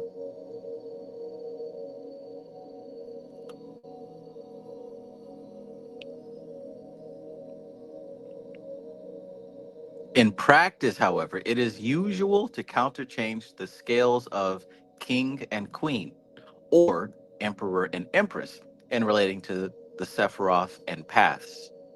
So, for example, like what was just said, these colors right here, the actual Sephiroth colors, that's the queen scale. They're the colors are of the queen scale. The paths, however, these are the colors of the king scale. And he's saying if you were to switch it up and show the Sephiroth in the colors of the Empress scale, the paths would be in the Emperor scale. So that makes me wonder what would be the other combinations. I'll have to look that up. What would be the other combinations? What if you wanted to do the absolute color scheme for the Sephiroth? Does that mean we do the Empress color scheme for the paths? That's a question I've never had before. Ahoo!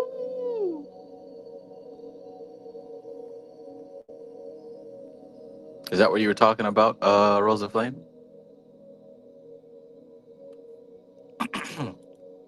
Rosa Flame says that's how it's colored on Godwin's. Oh yeah, let's see.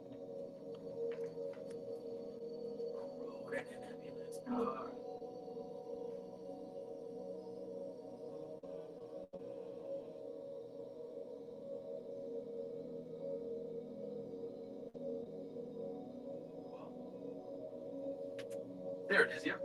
I knew I had that book in here. I knew I had that book in here because I just pulled it out recently. So,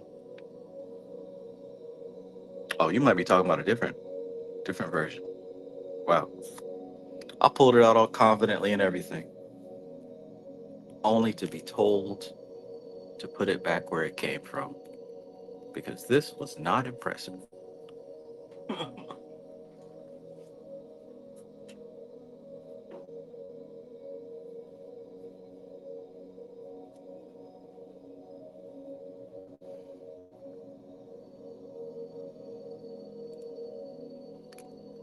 All right. 13. It was the tradition of the Golden Dawn to depict the court cards as elemental forces. That is to refer them to the tree in Malkuth. Thus, the aces, the roots of the elements, would be referred to the Kether of Malkuth, the knights to the Hakma of Malkuth, the queens to the Bina of Malkuth, the kings to the Tifereth of Malkuth, and the knaves to the Malkuth of Malkuth. These attributions would apply to the action of fire, water, air, and earth, which are represented, respectively, by wands, cups, swords, and discs. The esoteric titles for the court cards used in this manner are as follows. So the Ace of Wands will be called the root of the powers of fire. The the root of the powers of fire. So then we have next the Knight of Wands. That's going to be called the Lord of Flame and Lightning. The Lord of Flame and Lightning. King of the Spirits of Fire. So this guy is actually the King of the Spirits of Fire. Makes sense.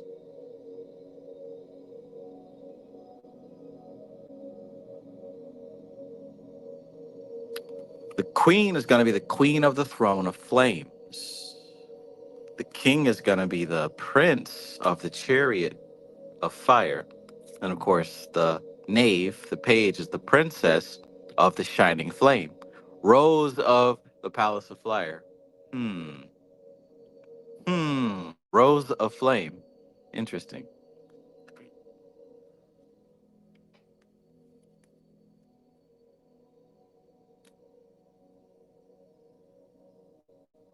Truth is coming out. The truth is being revealed.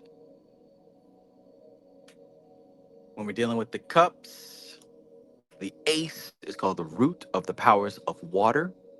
The knight is called the lord of the waves and the waters, king of the hosts of the sea. The queen is called the queen of the throne of the waters. The king is called the prince of the chariot of the waters. The knave is called the princess of the waters and the lotus. Now, I know that you'll see this in the Golden Dawn Tarot. And I believe that you're going to see this in the Crowley deck, the Thoth deck, Rose of Flame. You'd have to verify that. And I'm referring to these titles here. Where else did I see them? I want to say Donald Tyson wrote a book about tarot magic. Tyson wrote a book about tarot magic. I think he goes into these as well. Tarot magic. And that's a book that talks about how to actually perform intentional magic with tarot as opposed to just receiving divination.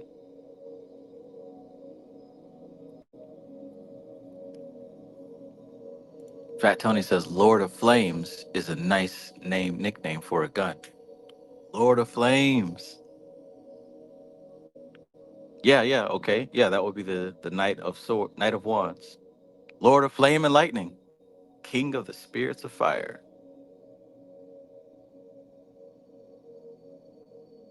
Agni.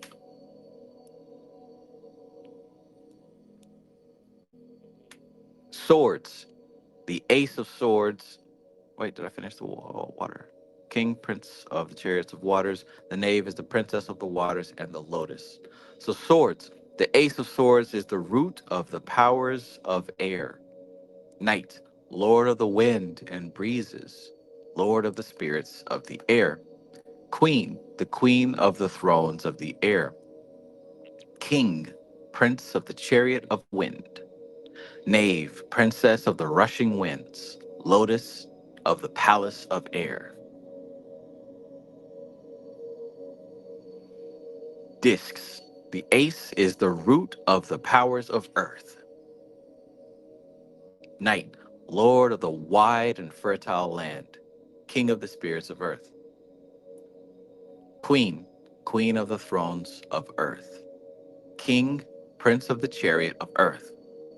Knave, Princess of the echoing hills. Rose of the palace of earth.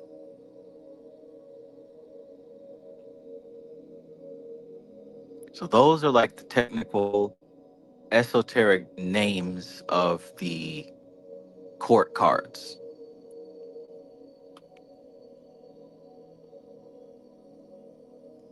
Damn, I'm trying to remember what that book was. I can see the page clearly in my head. But he went through and he named these same exact cards and was going into more emphasis of like what type of water these represented, what type of air, whether it was like tornado, light breeze, whatever. Oh man.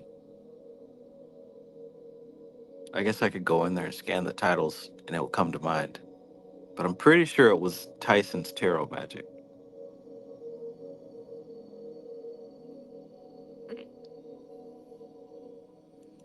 Len says baby oil. Absolutely. Absolutely. Absolutely.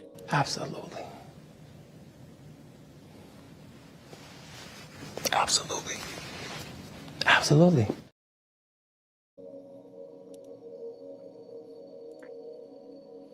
However, the elements have their analogs at every level.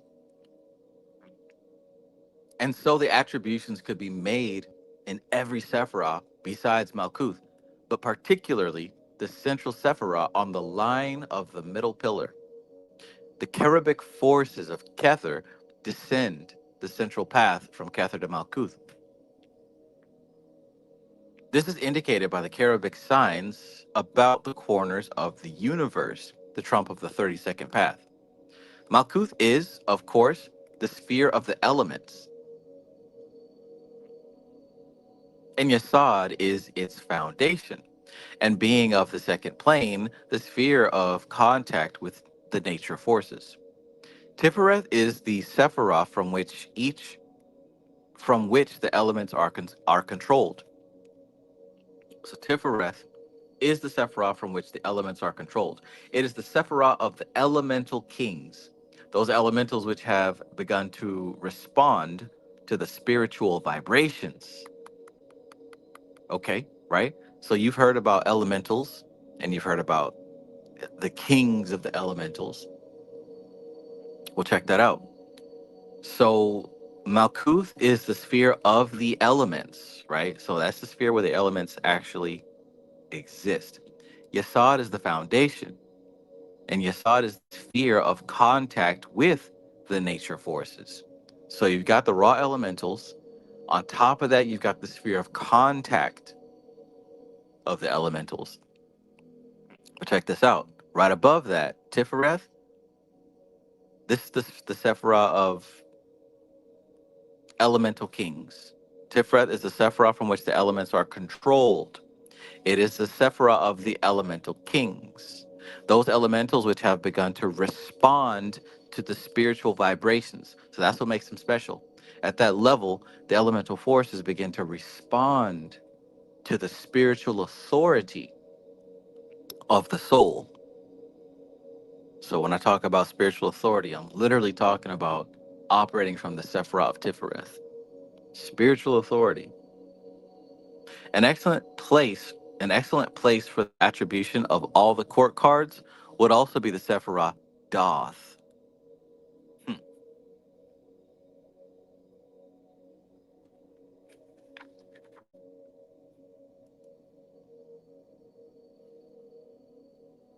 Wick Leovan says, "Are you a book believer?" How you gonna ask me a question like that?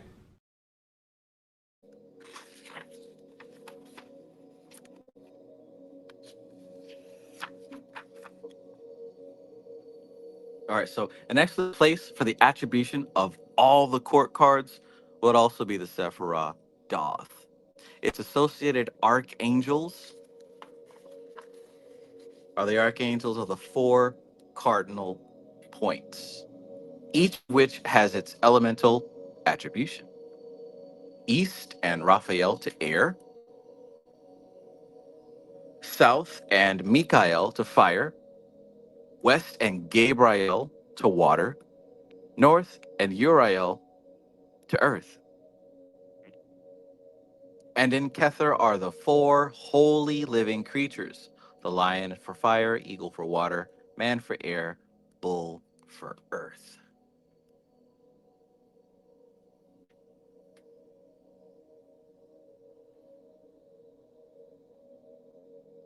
Nice, nice.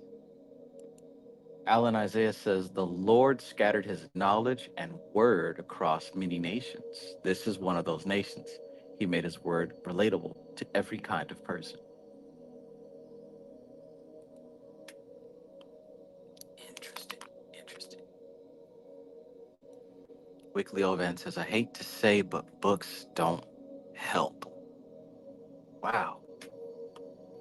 Yeah, I'm truly sorry to hear that, man. Hopefully you're able to find some way to, you know, use recorded information and wisdom to help you. I'm sorry that books don't work for you, man. I wouldn't be able to move like that. That would be painful to me. I enjoy learning from what other people have learned and shared, but it sucks that it doesn't work for you. I wish you the best though, man. I wish you do find some way to learn from the past. But hey, who knows what the future holds? Maybe one day books may be able to help you. I believe in that future for you. I believe in that future for you. Now, whether or not you believe it for yourself, only time will tell. Only time will tell.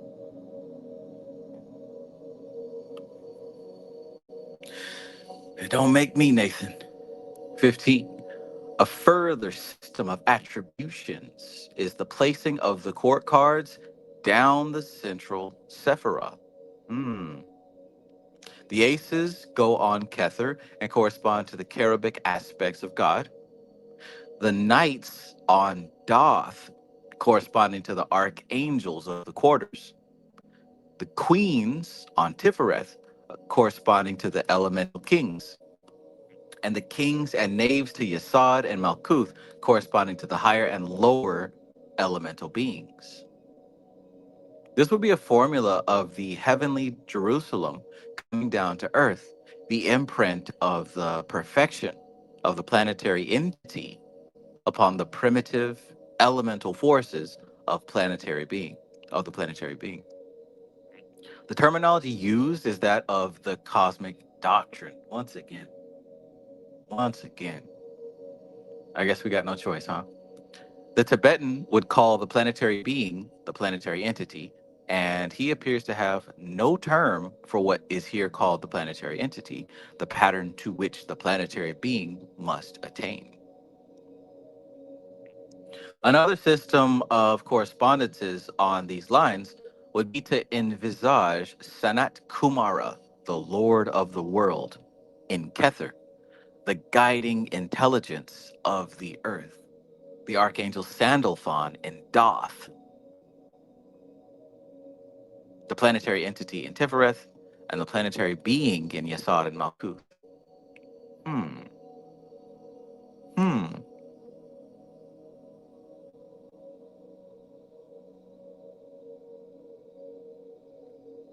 Let me run that back. The Tibetan would call the planetary being the planetary entity, and he appears to have no term for what is here called the planetary entity, the pattern to which the planetary being must attain. So we got a hierarchy here, a system of evolution. Let's see what it is one more time. Another system of correspondences on these lines would be to envisage Sanat Kumara. Maybe you've never heard of Sanat Kumara, but Sanat Kumara is an entity. Um, I want to say from Zoroastrianism. I could be wrong, but somewhere in the Middle East. But anyway, Sanat Kumara is the Lord of the world, and he will be placed in Kether. Next, we'd have the guiding intelligence of the earth, who we know of as Sandalphon. And Sandalphon will be placed in Doth. Next, we'd have the planetary entity, which would be in Tifereth. So the planetary entity in Tifereth. And the planetary being would be in Yesod and Malkuth.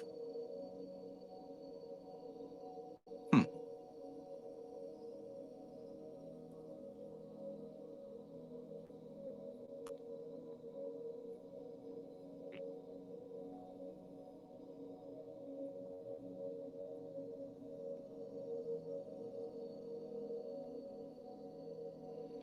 It is possible also by allocating the elements themselves to the tree of life and following out their correspondences with the suits to arrive at a system of sub-elemental categories.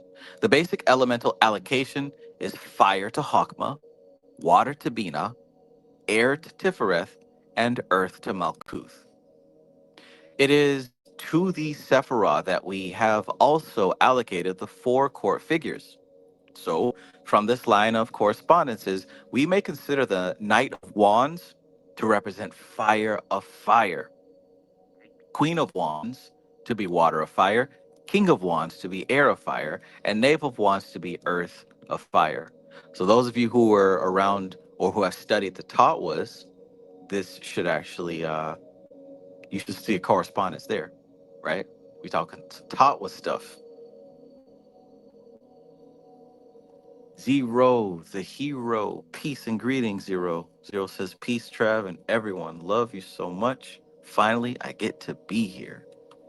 Awesome. Awesome. Good to see you, my friend. I know you're busy doing the work in the 3D world.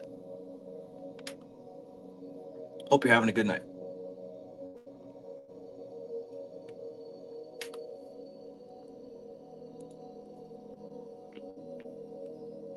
So yeah, that right there is reminiscent of the Tatwas. Similar attributions apply to the other suits, and so we have a table of 16 sub-elements. This is similar to the Eastern Tatwa system. There we go. And the tarot court cards could be considered as the Western correspondence of this system. Now, that's actually a correspondence that I did implement in my understanding and in my teachings in previous classes, especially the elemental activation system class.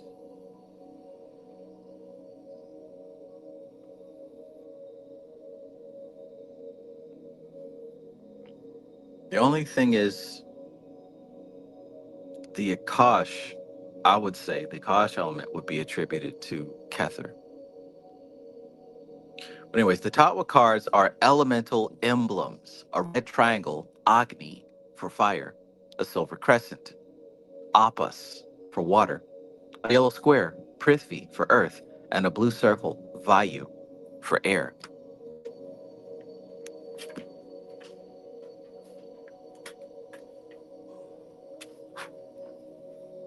You guys are familiar with the Tatwas, right? You've seen them all before.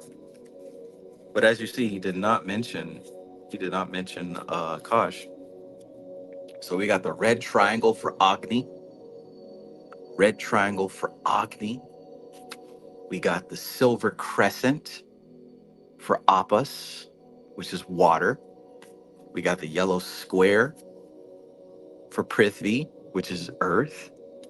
And of course, we've got the blue circle for Vayu, the air element. These are our four elements. And of course, those sub-elementals that he mentioned.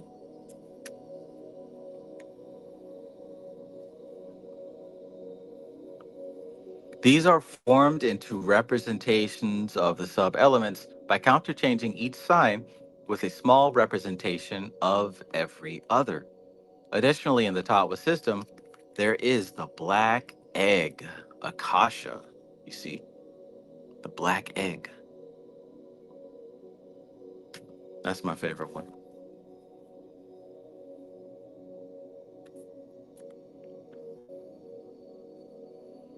For spirit.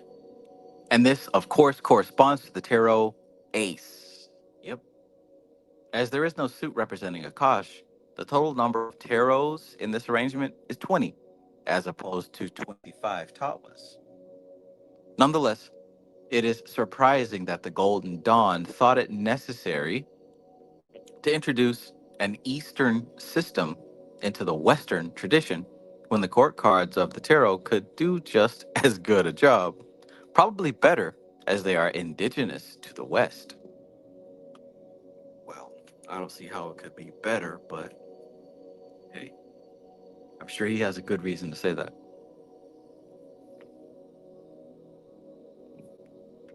18. The difficulty may have been over the 5 missing cards, but it would seem quite easy to make up this number from the Greater Arcana, calling the new suit trumps. There are among the trumps pictures which amply represent the court cards. Thus, the Knight of Trumps will be the Emperor, who is not on horseback, but whose association with alchemical sulfur gives him the same potency. The Queen of Trumps would be the Empress seated on her throne, as all the other queens are. The King of Trumps would be the Chariot, showing a prince in his chariot, as all the court cards do, or should do. And the Princess of Trumps would be the Universe, the single maiden of the other court cards, surrounded by attributions of manifestation and stability. Finally, the Ace of Trumps would be none other than the Fool. So maybe that's why I've got these two cards on my desk all the time, because they represent the same thing. You even see the 0 up there at the top. Sheesh.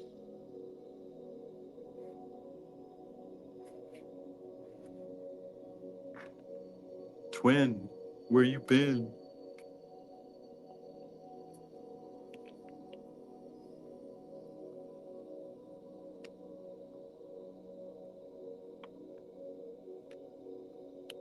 Finally, the Ace of the Trumps would be none other than the Fool, whose 0 cipher is not only representative of spirit, but is similar in shape to Akasha. If it is worth mentioning, the numbers of the cards mentioned above are the more important mystical numbers, namely 3, 4, 7, 21. Hmm. 3, 4, 7, and 21.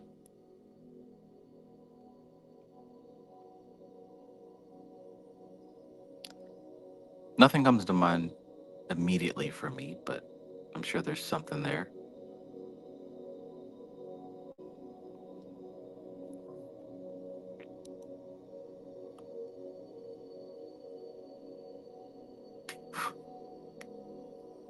Zero says, I love the Fool. It's my favorite card. Yeah, it's hard for me to have a favorite because, you know, a few of them are very significant and impactful personally.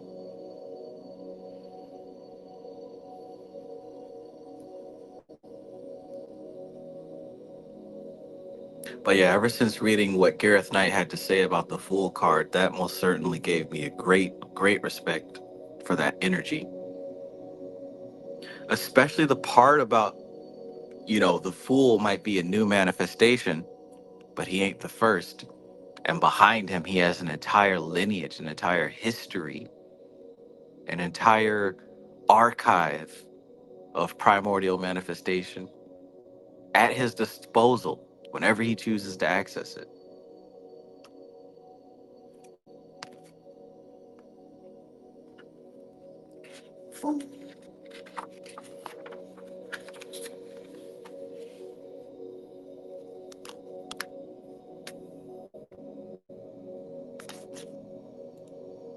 Oh, shit. Wait a minute, now, Zero. Wait a minute.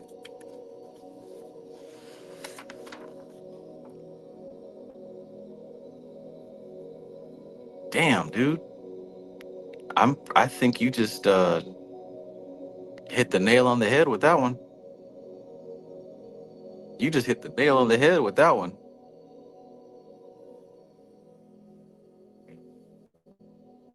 Bravo, my friend. Bravo. Great observation. So yeah, 3, 4, 7, and 21. 3 for the three gunas, 4 for the four elements, 7 for the planets, 21. I think that would 21 be the paths?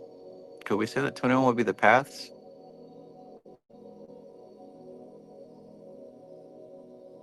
We'd be leaving one card out though if we did that.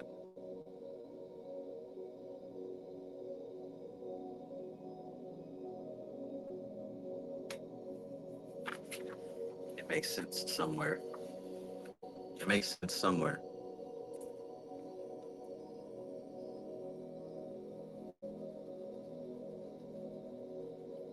Seven times 3 is 21. 4 times 3 is 12.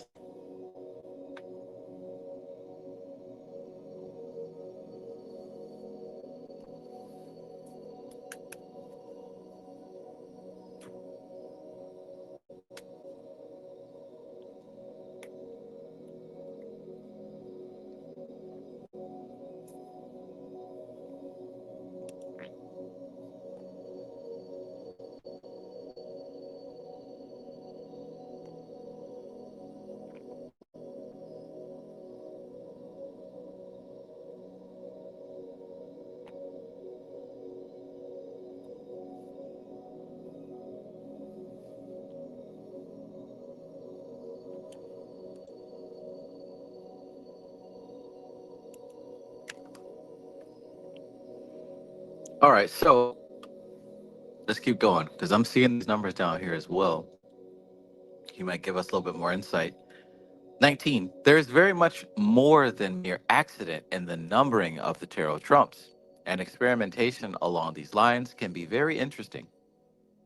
For example, there could be a case made out for having temperance as the princess, in which case the numbering is even more revealing.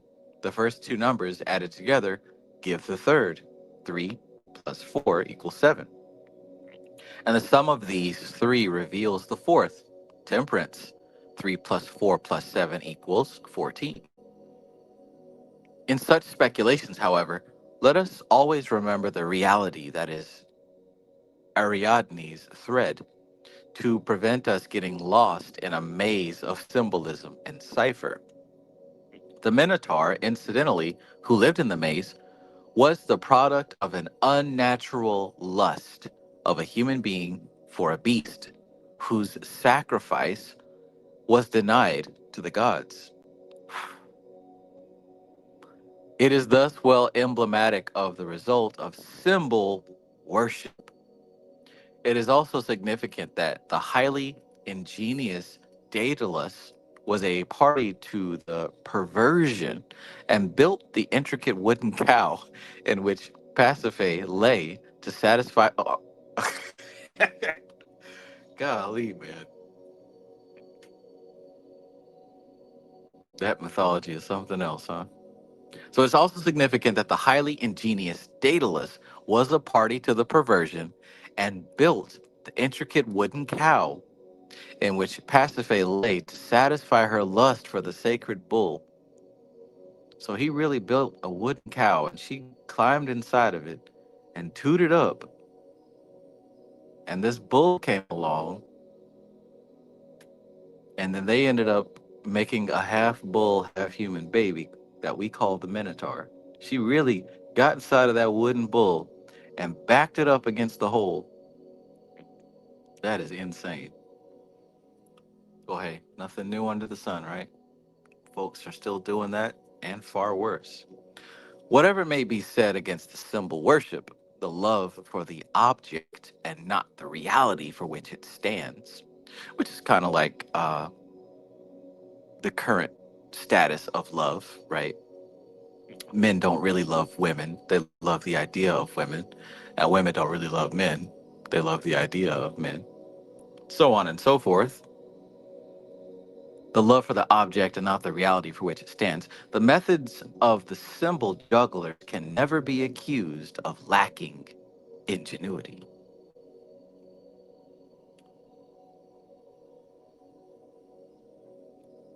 20. The Golden Dawn again provides numerous examples of this. The substitution of the letters of the divine name, Yod He Vav He, for example, renders little but confusion if they are replaced by the corresponding tarot trumps or zodiacal signs. Zodiacal. I know I'm saying that word wrong. Zodiacal, maybe? Diabolical.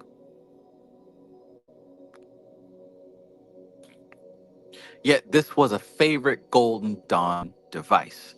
Whilst it is quite legitimate to experiment along these lines, these tentative gropings have been almost exalted to a high and secret place in the Western mystery tradition in the minds of many.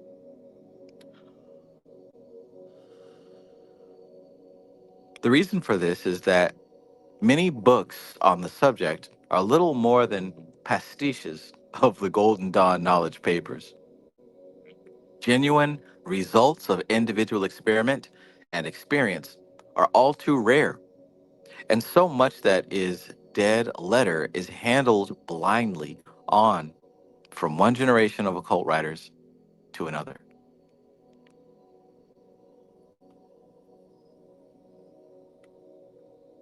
It cannot be emphasized too strongly that the study of symbolism is useless if it is to be a mere intellectual diversion. That's why I kept saying in this live stream, man. Don't get caught up in these labels. Don't get caught up on the symbols either. Understand what they're representing and the relationship between the other symbols in the system, right? Because 9 times out of 10, if you're working with a symbol or a sigil of whatever sort, 99% of the time, there's other symbols in the system that are related to it, right? No matter what symbol you choose to be working with, if you got a symbol right now that you've been focused on or whatever, chances are it is a part of a bigger system. So instead of worshiping the symbol itself, which is like the lady getting inside of that wooden bull and tooting it up for the actual bull. So instead of doing that and worshiping these symbols, you got to understand the relationship of the symbols. What is the energy really showing? What is the pattern we're looking at? How does it relate to you? How does it relate to the world? And I guess that has to be said because, yeah, there are people who just take these things and run with them. Oh, hail King Payment. He has to be called King Payment, or else you're going to upset King Payment and he'll be mad at you. Right? We went so far off the deep end with that type of thinking. These entities don't get mad at you. How crazy does that sound? Oh, I think I've done something to upset this god or this goddess or this angel or this demon. I've upset them. They're mad at me now. What can I do to what can I do to get them to forgive me and to calm down, right? It sounds utterly crazy to me, but I know the reality of it, which is most people do think that way. Most people do worship the symbols as if they are their own thing. Most people are inside of that wooden bull, bent over. Speaking of bulls, sipping on this Red Bull, right?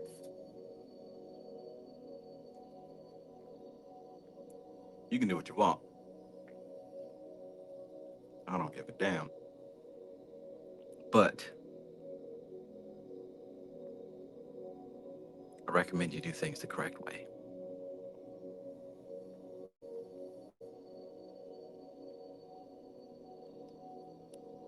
Wasn't no fun.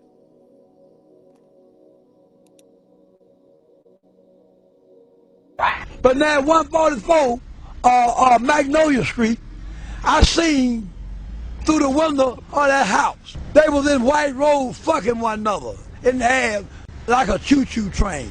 All sisters going to hell. You gonna fuck me? Hello! Get out of that bull, my friends. Get out of that wooden bull. Get out of that wooden bull. See this thing for what it is. Don't get it twisted, man. Don't get it confused. Get out of that bull.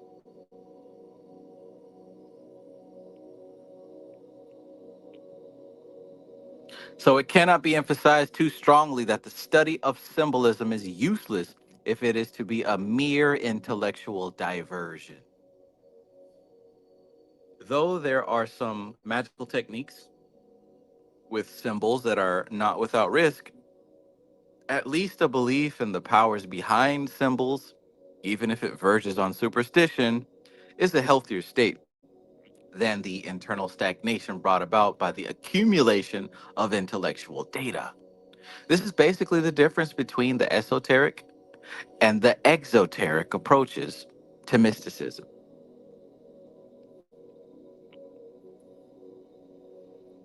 Debo the God, peace and greetings. Peace and greetings.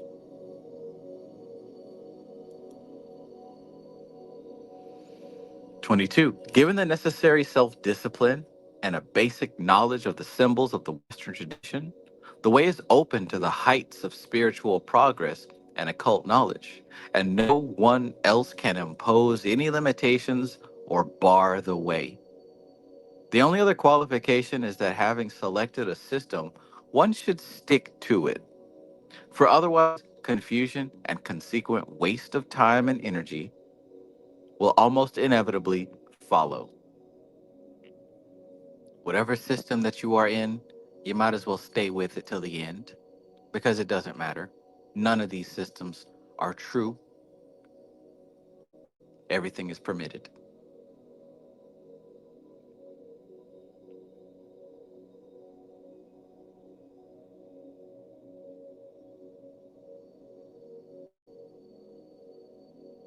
To take an example from the substance of this chapter, the elemental symbols and colors of the Taoist system are different from those of the West. While an experienced occultist can work with either, and I do, such eclecticism would be difficult for the beginner. The same applies to other attributions, such as whether fire should be allocated to the sphere of mind and air to the spirit, or vice versa. All bona fide systems are the product of generations of experimental work, and all will bring results. But though broad principles are the same, details differ, and the solitary neophyte has enough to contend with without making matters more difficult for himself.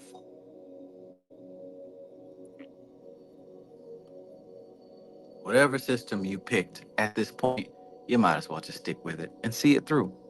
See it through. Don't let somebody convince you that your system is wrong, or hey, you should do this, brother, because this one is actually broken. Lately I've been getting these messages from people that are like, "Oh, Trav, what do you think of the Cathara system? They're saying that they took two Sephiroth off and it's broken, and this is the Hebrew Jewish system and it's flawed and it's broken." And man, you don't know enough about either. You don't know enough about either to be scared of something being wrong. Pick one, dig into it, learn it, then come back and make that distinction. Wrong, right? That don't matter to me. What matters to me is, does it work? Am I learning? Am I figuring this thing out? I'm sure that the Cathara system is wonderful. I'm sure. I don't know enough about it to make that call. And to keep it real, I don't really care. I don't care. I have a friend who's into that, but it don't pique my interest. To keep it real, it just seemed like somebody was in Kabbalah. You know what? If I'm not mistaken, I do remember looking into that. At least a woman who was like one of the main speakers. I think even in her own words, she was in like some Kabbalistic groups, and for lack of better words, they didn't like her ideas, so she went out and just did her own thing. But anyways, what I'm saying is, your focus should not be about, oh, this system is better than yours and your system is wrong, because if that's what you're talking about, you're not even doing this for real. You still doing human stuff, which is debating and arguing and trying to prove that you're better than somebody else.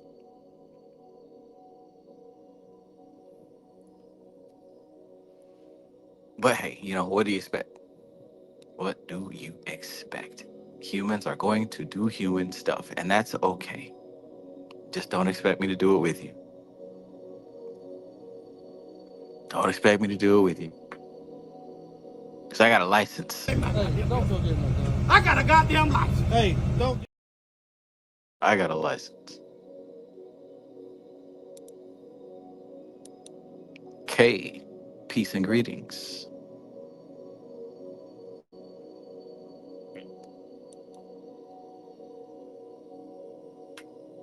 Trapped Cathara system says that Kabbalah is Jewish, broken.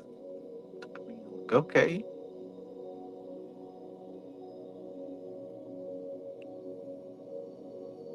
Meanwhile, you being tossed to and fro, thrown left and right.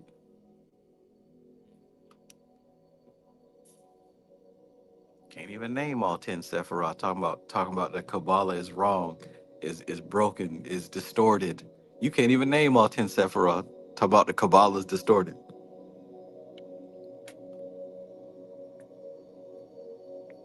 I said, Malkuth, you said, who is that? But the Kabbalah's distorted. You asked me, who is Malkuth? Come on now. Let's get dangerous. Darkwing Duck. When there's trouble, you call DW. Darkwing Duck. Darkwing Duck.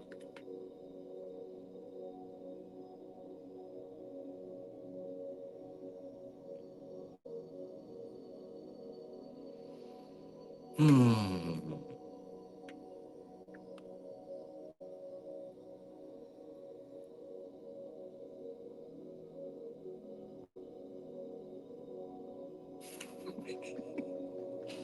All right, where we at? 23. C Main, peace, peace. Welcome to the study. Welcome to the book study.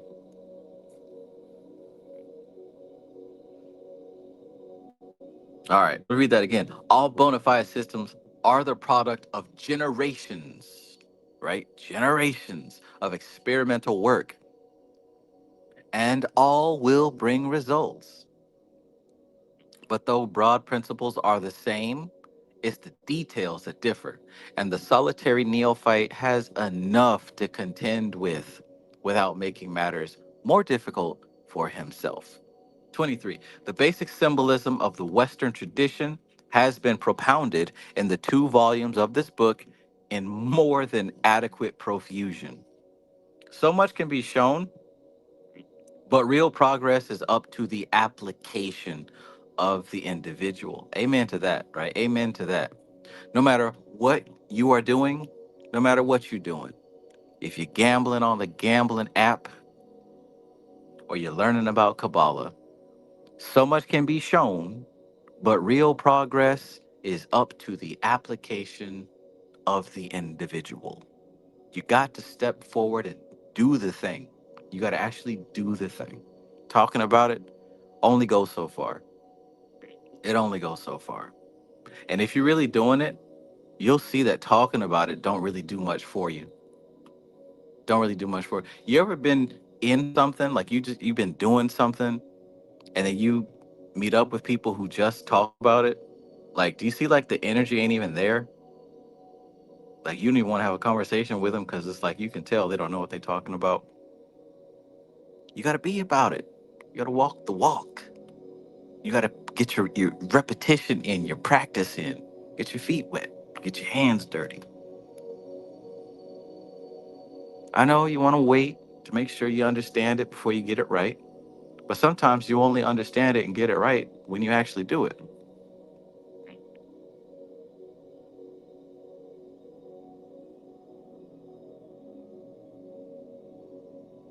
You got to do it.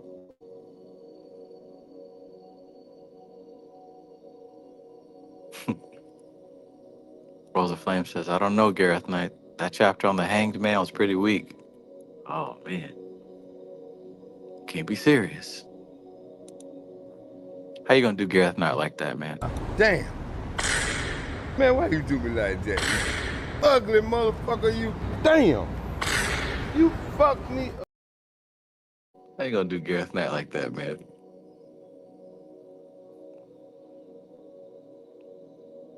Help is never stinted from the inner planes, though. For in addition to the well-known sayings of the mysteries, ask and ye shall receive, seek and ye shall find, knock and it shall be opened unto you.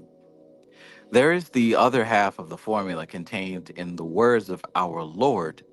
Behold, I stand at the door and knock. If any man hear my voice and open the door, I will come in to him and will sup with him, and he with me.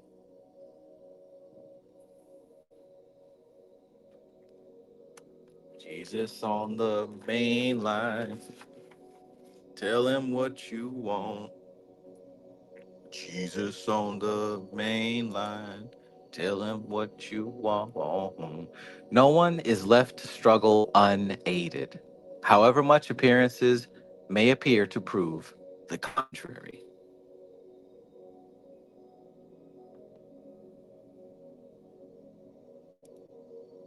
It was 2 pages compared to the rest. Dang. The Hanged Man. That was a short chapter, wasn't it? Swoops out of the shadows.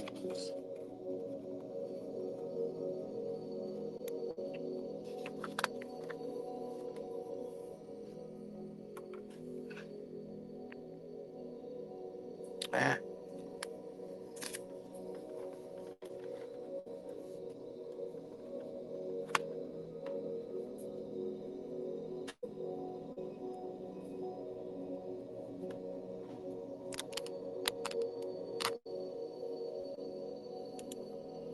All right. The fine print. 1, 2, 3, 4. One. Okay, so.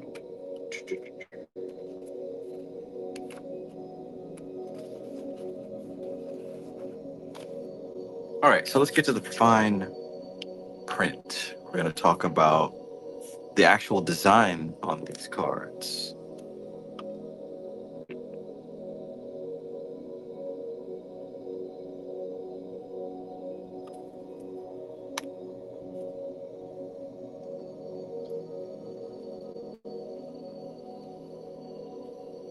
Page 139. Ah.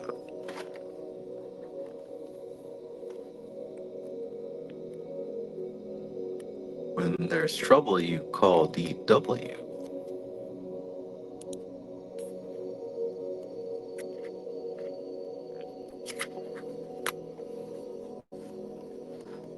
Must have been sleepy on that chapter.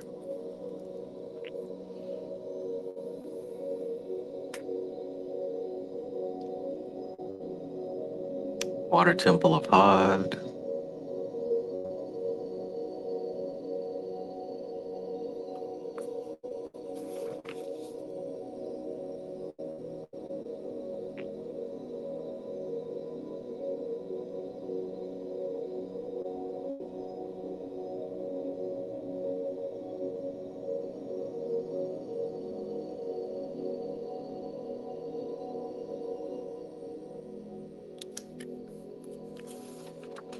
Oh, wow.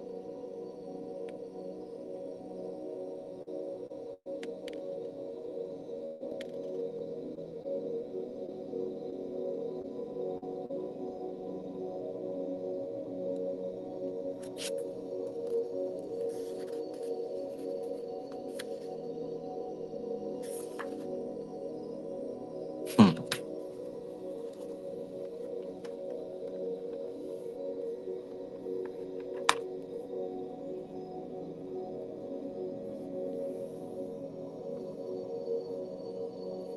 Yeah, I guess that was a pretty light treatment.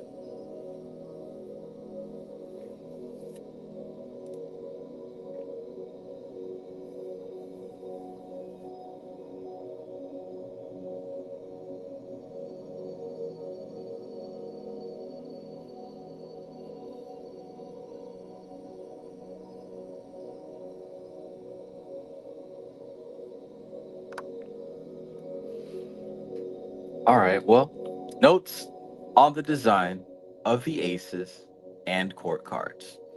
In the medieval packs, the court cards are the least satisfactory from an esoteric point of view, being highly conventionalized. And this is true for most of the subsequent esoteric designs. For the designers have, on the whole, allowed themselves to be too closely bound by tradition. Thus, for the most part, any esoteric significance is shown purely by ancillary symbolism. It is only in the Golden Dawn and Crowley Harris packs that any attempt at elemental atmosphere has been made. Also, the varying interpretations of what the court cards actually signify make many of the designs of doubtful value. The traditional ace designs are, on the other hand, very suggestive and are quite closely followed by the modern versions, this time with happier results. Dang. I just realized the unfortunate would talk about how these archetypal patterns would become stereotyped and life that would manifest down the line would simply fall into the path of least resistance, which is those archetypal stereotypes. And well, it seems that the Rider White Tarot deck has become the archetypal stereotype for tarot cards because most decks are literally just remakes of the Rider White. So we could say that either the Rider Waite Smith deck left that deep of an impression on the subconscious, or they did a exemplary job in channeling these forces down into the material plane. But either way, most tarot decks that you're going to see are going to be copies or blatant inspirations of the Rider Waite Smith deck.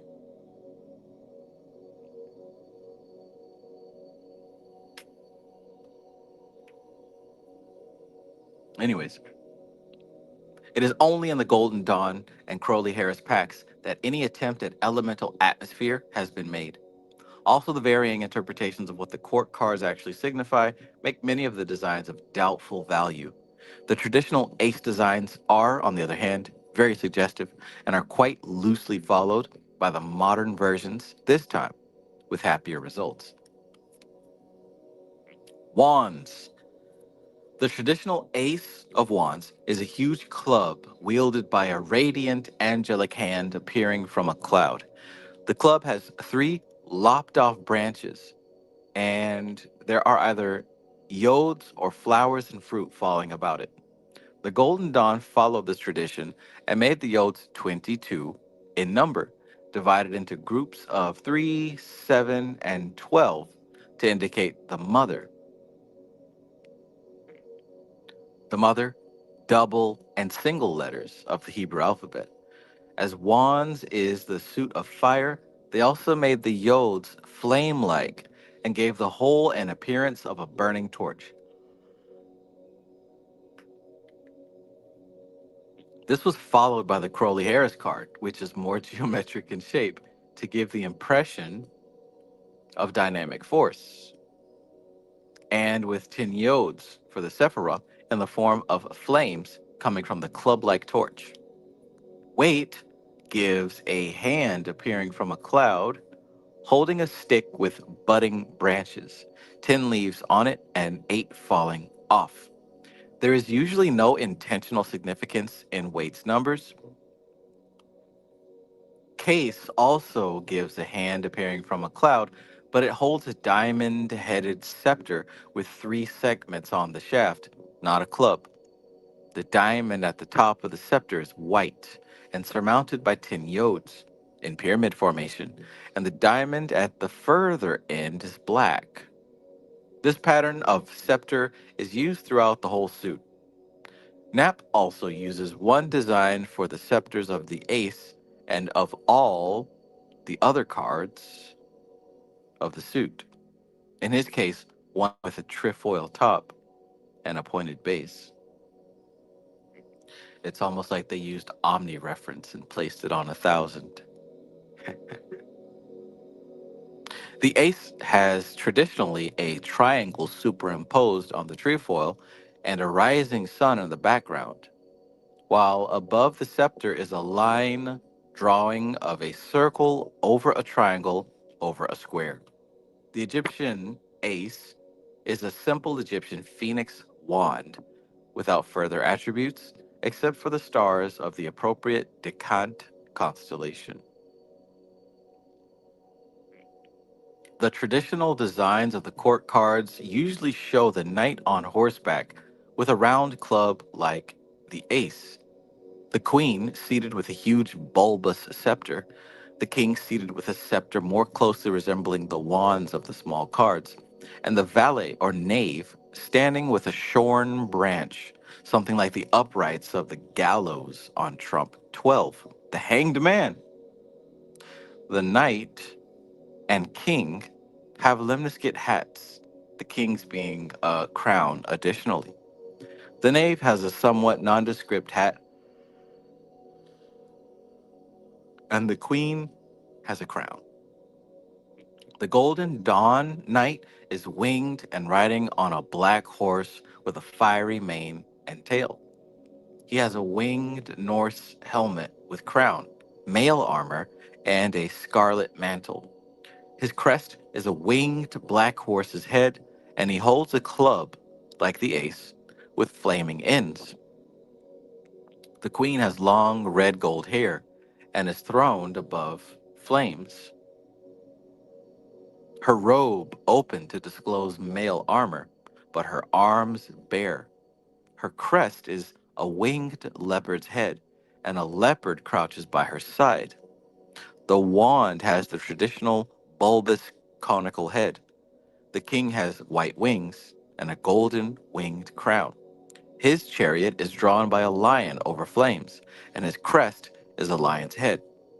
Like the queen, his arms are bare, and he has scale armor, while the wand, again, resembles the traditional pattern but is flaming. The knave, or princess, is a gold red-haired Amazon with bare arms, shoulders, and breasts, and a kilt reaching only to the knees. Her armor consists only of a mail belt, broad at front and back, with a Corinthian helmet with crown and plume. Her crest is a tiger's head, and she has a tiger skin mantle. At her right hand is a golden or brass altar with fire upon it, and decorated with ram's heads. In her left hand is a huge club, leaping with flames. The Crowley Harris knight is fully armored, with winged helmet on a rampant black charger with flaming mane and tail, and his mantle is huge and extends down to the rolling flames at the bottom of the cart. The queen is throned. She's throned on high over sharp pointed flames, with very long hair and a radiant crown. Her wand is a shaft headed with a pine cone, and she caresses a couchant leopard. The prince rides a lion-drawn chariot amidst flames. On the card, he appears to be naked, save for a radiant helmet and a phallic sign upon his chest. In his right hand is a phoenix wand, and his left arm is extended with the reins loosely draped over the wrist, as if to demonstrate effortless control. His attitude suggests alchemical sulfur. As with the queen, there is a winged globe above his head. Oddly enough, Crowley has described this card as a warrior in chainmail rather than naked, as he seems to be on the photographic reproduction of the card in the Book of Thoth. This factor occurs on all the prince cards of this pack.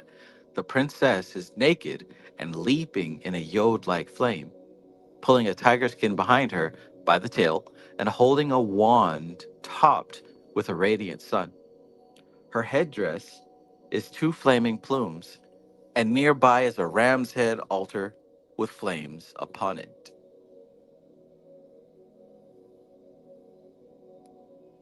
The case knight is armored on horseback, though the horse does not appear to be black, and his helmet has a waving plume. In the background is a road leading into the distance past a castle. The scepter on all the court cards is the same design as for the whole suit. The queen is throned with mountains in the background, and besides her scepter, she holds a sunflower. She is crowned, and lions and sunflowers decorate the throne. The king is seated likewise, but has a robe and throne decorated with salamanders. The page stands in open country, has a sheathed knife at his belt, and a plumed hat. Two trees in the background, like the tree on the night card, are cypress trees, suggesting, like the plumes, flames. Realm Lilith, peace and welcome.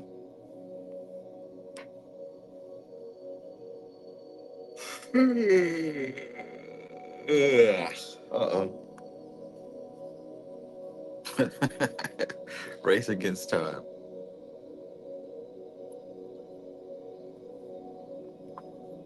Race against time. Racist against time.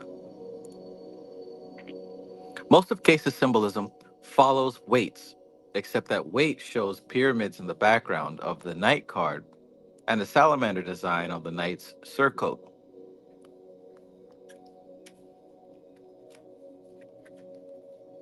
You see that here?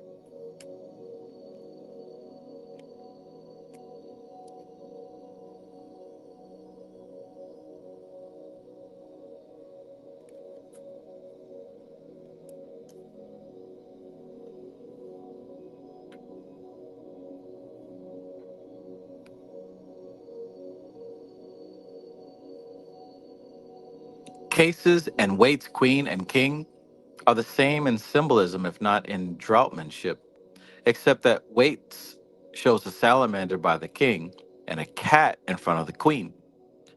The crown of Waite's king also suggests flames. Waite's page stands in open country with conical hills in the background and has a dagger, as does Case's page. The wands of all Waite's court cards are his usual rough staff, sprouting occasional leaves.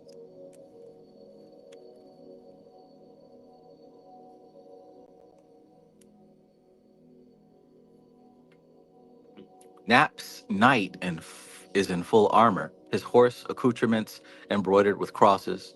Unlike the previous esoteric cards, the horse is walking, not rearing. His scepter, as with the other court cards, is crown headed, and he also bears a red cross white flag and a shield with a sun in the center. He wears a voluminous plume, and a castle is in the background. The queen is throned indoors, and there is a checkered pavement about her. Maltese crosses and crowns decorate the altar, and a sun sign hangs about her neck. The king holds a scroll and points with a scepter to a globe of the world at his feet. His throne is like the queen's at the top of 3 steps and surrounded by a checkered pavement. The throne has crown symbols, which, like the scepter heads, suggests by their shape the Hebrew letter Shin. The throne is also surmounted by a Calvary cross and sun disk. The king has a sun emblem at his breast. The knave, signified in this pack by an S, presumably for serf or slave, as the knight is designated W, presumably for warrior, is kneeling, spade in hand, planting a staff. A scepter lies beside him, but he is obviously a servant or a commoner. Manly P. Hall's symbols, all in the triangle he designates to his suit, are, for the knight, a lingam or ankh. For the queen, a vesica Pisces overlapping the base of the triangle. For the king, a letter vowel, radiant, and for the knave, a cube. These symbols show he endorses the usual esoteric order of the court cards.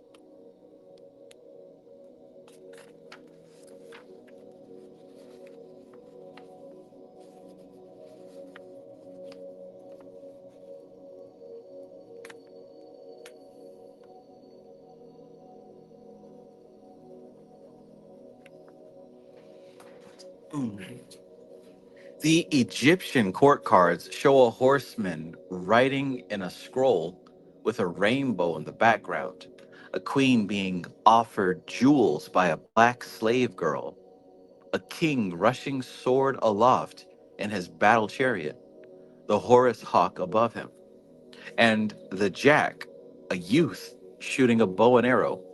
His symbolism seems to derive from the attributions peculiar to this pack of allocating the king to Aries, the queen to Leo, the Jack to Sagittarius, and the horseman to fire. Cups. Let's talk about the cups. The traditional ace in its purest form shows a large cup shaped something like the traditional idea of the Ark of the Covenant, with four high pillars incorporated in its design, and a similar pillar shaped dome at the top. Other versions show a gigantic pumpkin shaped goblet. The Golden Dawn ace has the cup supported by the usual angelic hand, and with a fountain rising from it, with the water falling as spray into a pool beneath, in which grow lotuses or water lilies. A Hebrew letter Hey is traced in the spray of the fountain. The Crowley Harris version shows the Holy Grail mounted in a lotus with a fountain gushing from it, a dove, according to Crowley, descending into it with a cross marked host. There are, according to Waite, 4 streams gushing from this ace cup, though on the card there are 5, and falling into the pool at the bottom of the card where water lilies are growing. There are several yods in the air and a W or inverted M on the cup. Case reverts to the arc-like shape, which in fact Waite's design subtly suggests, and also has it supported by an angelic hand, but without any other attributions. Knapp's card shows a cup in the mouth of which is a radiant heart with a rose on a Calvary cross. The Egyptian card is a simple cup with usual background stars.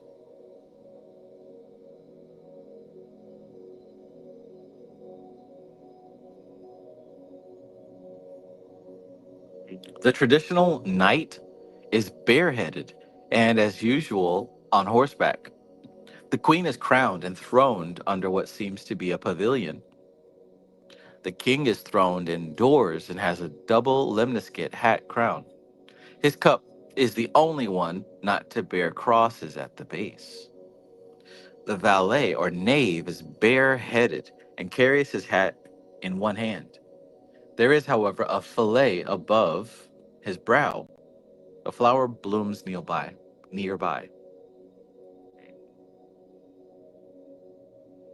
The Golden Dawn Knight is winged with flying hair and rides a white horse over the sea. Through similarly accoutred to the previous night, his crest is a peacock with open wings, and a crab appears from the cup in his hand. The queen is likewise fair, and her throne is overflowing water, wherein are lotuses or lilies. Her crest is an ibis, and one stands beside her, upon which she lays her hand. In this hand she holds a lotus or lily, and in the other her cup, from whence a crayfish issues. Her general dress resembles the Queen of Wands. The king has a winged crown, and though generally attired like the previous king, his mail resembles feathers. His chariot is drawn by an eagle, which is also his crest. Below is a calm lake, and in one hand he holds a lily or lotus, and in the other his cup, from which a serpent arises, though with its head drooping down towards the lake. The princess is another Amazon, but standing in the midst of spray on a foaming sea, in which swims a dolphin. Her cloak is thin and floating and lined with swan's down, while the swan, with opening wings, is her chest, is her crest. In one hand is a lily or lotus, and in the other, a cup with an emerging turtle. The Crowley Harris cards follow the same basic symbolism, except that they have their own unique style. The only differences are minor ones. The queen is enthroned over and reflected in a still lake. The king has tenuous, gaseous wings, and apart from a minimum of armor, is unclothed, while rain falls into the water below him. The princess is dancing with a flaming robe embroidered with crystal forms. Crowley has suggested that a scorpion could well be incorporated in the king's card to emphasize its more subtle side. Waite's knight has a winged helmet and heels, and a river flows into the background of the card.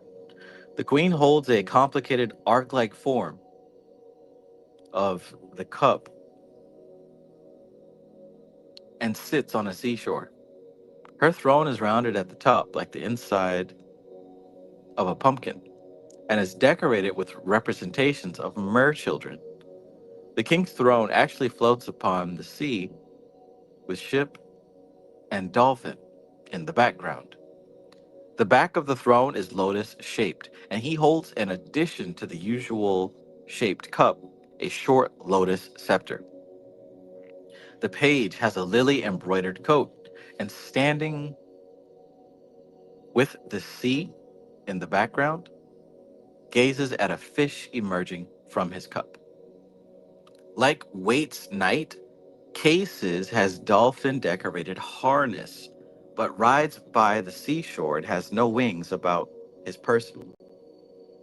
There's a crayfish design on his breastplate. The queen sits by the seashore, cliffs in the background, as with Waite, and her throne is decorated with dolphins and crayfish. It loops over at the top in the form of a dolphin-headed canopy. The clasp of her cloak is a shell, and in the distance is a ship. The king is also by the sea, perhaps on a sandbank, and his crown and throne are dolphin decorated. Boats pass in the distance. The page stands by the seashore, armed with a dagger in a dolphin decorated sheath. A dolphin jumps in the background.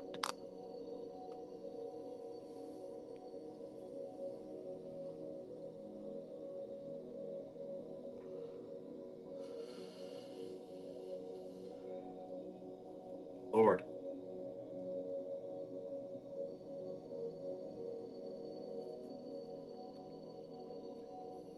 I got a license. I got a license. I got a goddamn license. Hey, don't.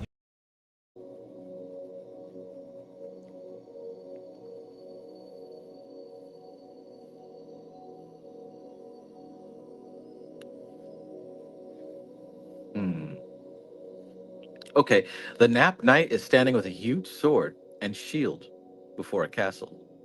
The sword point down and a cup emblazoned on a shield. The queen is enthroned at the top of 3 steps and holds in one hand a cross-headed scepter and the cup in her other hand, issuing flames. The throne has twisted spiral columns and is decorated with cups. The king is out of doors and holds a flaming cup in one hand and points to the earth with the other. The page is standing barefooted by a broken tree. His wrists are manacled and he hides his cup under a cloth. Manly P. Hall has allocated a radiant swastika, a rose, a radiant vow, and a radiant sun, each within a Vesica Pisces to these cards in respective order. The Egyptian cards show a horseman with cup, queen on a moon boat accompanied by two eyes of Horus, king with triangular Masonic apron, with his foot upon a crab, and holding the cup and the moon heart symbol, and the jack with hands, apparently bound, carrying a cup. The astrological attributions given are water, Scorpio, Cancer, and Pisces, respectively.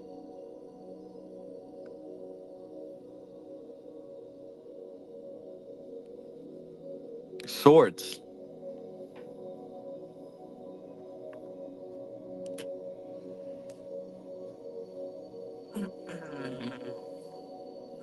Goodness gracious.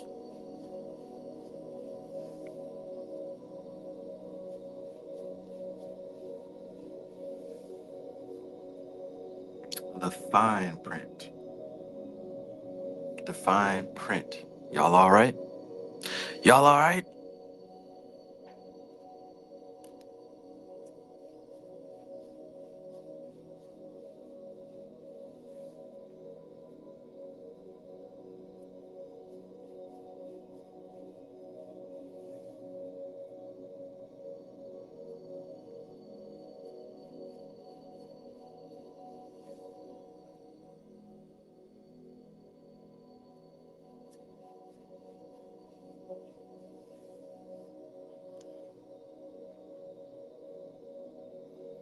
All right. Swords. The traditional ace shows an angelic hand holding a sword, the point of which enters a crown at the top of the card. A branch of leaves and a branch of berries depend from the right and left hand sides of the crown. The crown, and either yod-shaped leaves or else a twig of berries is shown falling. The Golden Dawn made the crown a white, radiant, celestial one, and with an olive branch on the right and a palm branch on the left, with 6 vows falling. The Crowley-Harris crown is a 22-pointed diadem, and the word Delima is engraved on the sword with 2 moons and 3 suns, and a twisted serpent in the middle. There are clouds about the lower part of the card and triangular designs in the background. The weight card follows tradition, but with 6 yods falling and a mountainous scene below. Case is similar, but without the mountains. The Egyptian version shows a simple curved sword, and nap a simple straight one, point down, depending from the envisaged moon. The traditional knight follows the usual pattern, but has the unusual feature of 1 crescent moon epaulet with a face on it. These appear on both shoulders of the king after the manner of Trump 12, the chariot. The knight's headgear resembles that of the emperor, Trump 4, while the queen has the usual crown, the king a lemniscate hat or crown, and the page also has a hat with lemniscate brim. Additionally, the king and page carry a scepter in the hand, not holding the sword. The Golden Dawn Knight, winged, rides a brown horse over dark driving clouds. His crest is a winged 6-pointed star, and his helmet is crowned and winged. The queen has gray cumulus clouds beneath her throne, and apart from her crest of a winged child's head, is attired like the previous queens.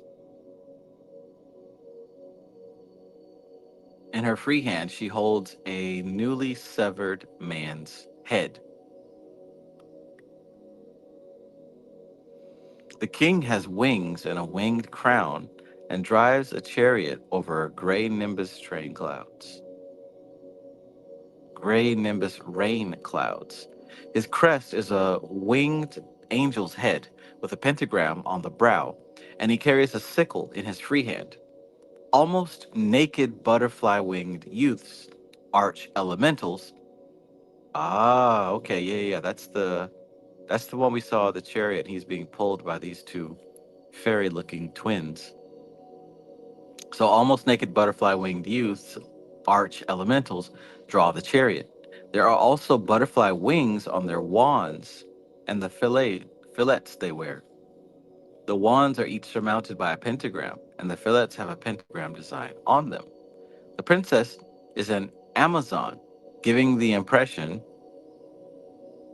of great lightness and agility, with a Medusa's head crest. By her side is a small silver altar, giving off gray incense, and below are gray circus clouds. The Crowley Harris Knight rushes at breakneck speed through the air on his steed, carrying a sword in one hand and a rapier in the other, held before him. His crest is a revolving fourfold wing. The queen is naked to the waist and enthroned on a pinnacle of clouds. Her crest is a child's head, which gives off rays, and she holds a man's severed head. The design of the prince card is very geometric, but the symbolism is principally the same as the Golden Dawn card. Principally the same.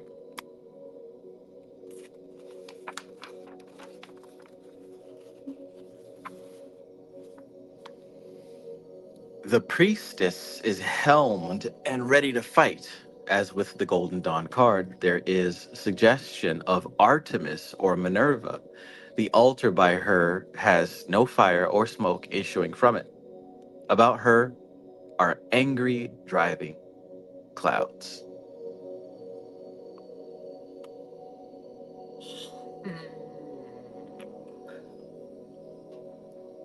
Angry.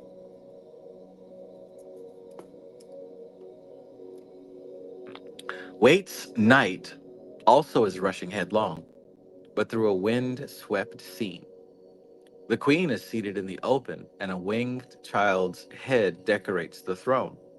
The king is also in the open air and appears to be sitting in judgment. The back of his throne has a crescent moon and butterfly design. The page is an alert-looking youth in a wide plain with many clouds in the sky.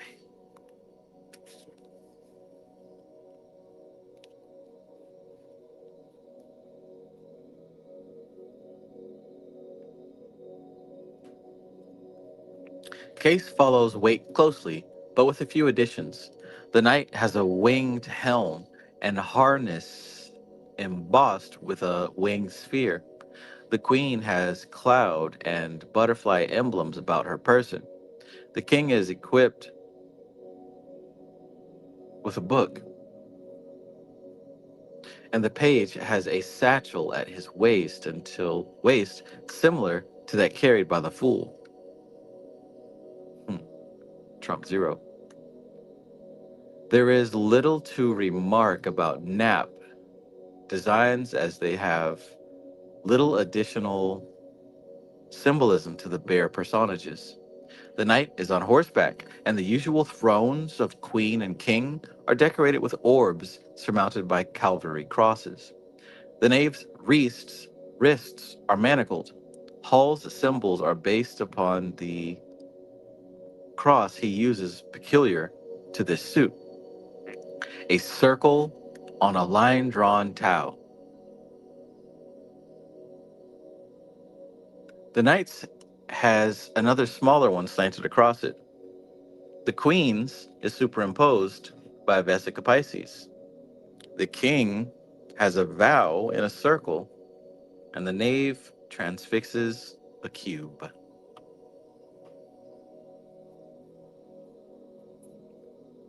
The Egyptian cards show the horseman before a rainbow, the queen taking an offering to an altar, the king seated before a table.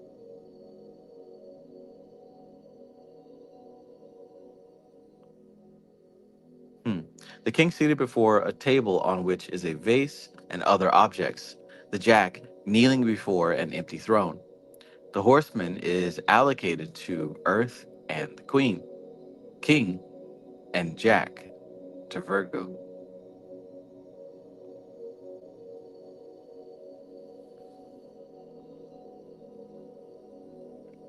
To Virgo, Taurus, and Capricorn, all three Earth signs.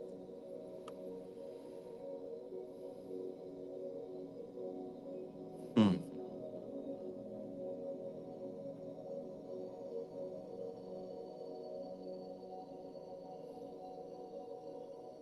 One, two, three, four.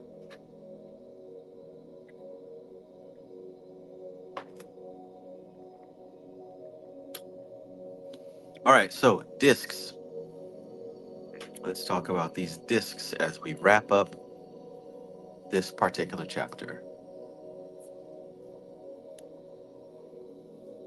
The traditional ace is a central disc surrounded by foliage and a flower in each corner of the card.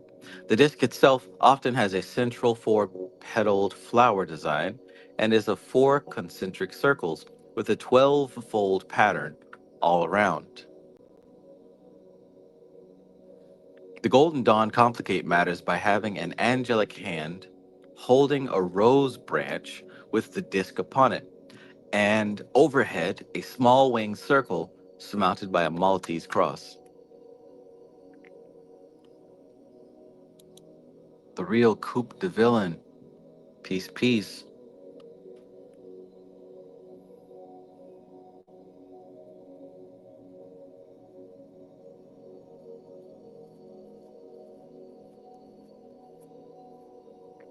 I don't know if I mentioned this to you before, Coupe de Villain, but I saw you on, what's that PDF site called? I saw you on that. Oh, there it is right there.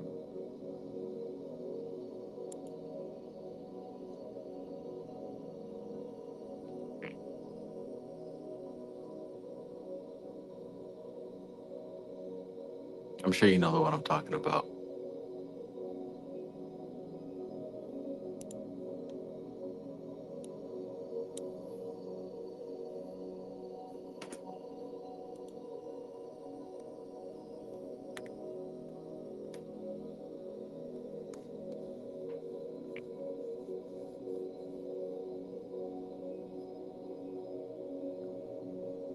So, the Golden Dawn complicate matters by having an angelic hand holding a rose branch with the disc upon it, and overhead a small winged circle surmounted by a Maltese cross. Um, no, it wasn't script. It wasn't script. It was jeez. The name isn't coming to me.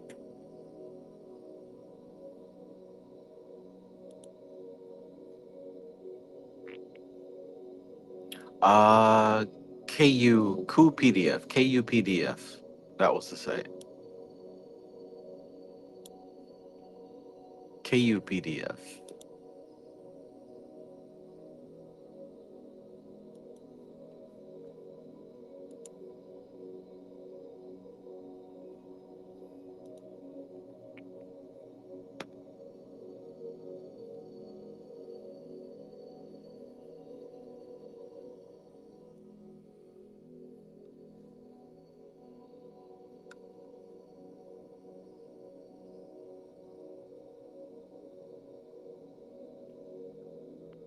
There are four roses and two buds on the card.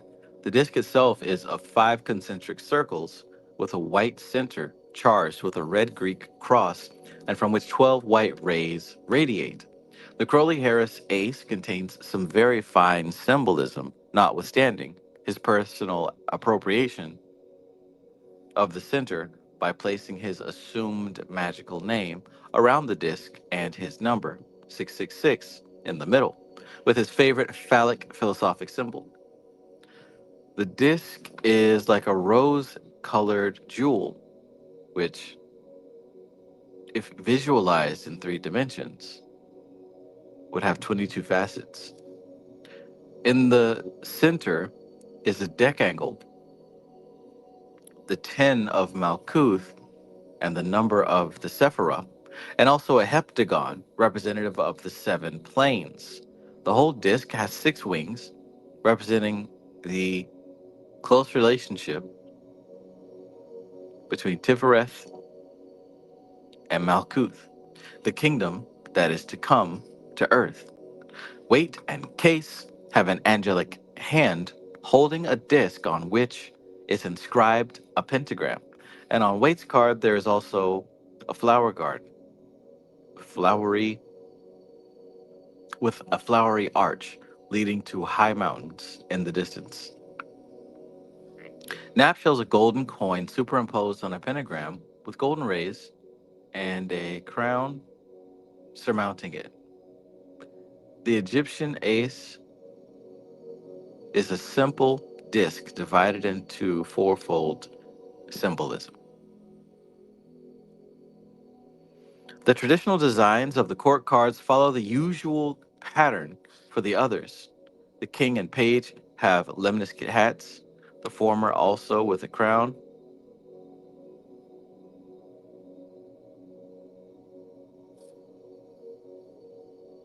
And the queen also bears a scepter. The Golden Dawn Knight is dark and winged and riding on a light brown horse over fields of ripening corn, bearing a scepter with a hexagram at the top. His crest is a stag's head. The queen is also dark, and one side of her face dark and the other light. Her crest has a winged goat's head, and she has a goat at her side. The disc appears as a gold orb, which she holds, and in the other hand,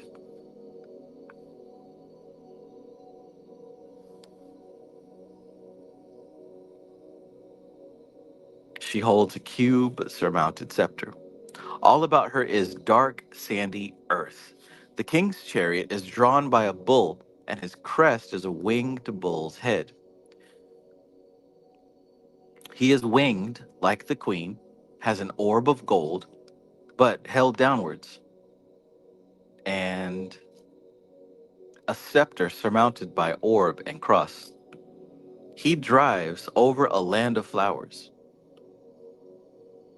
The princess is an Amazon with red-brown hair, standing amid grass and flowers.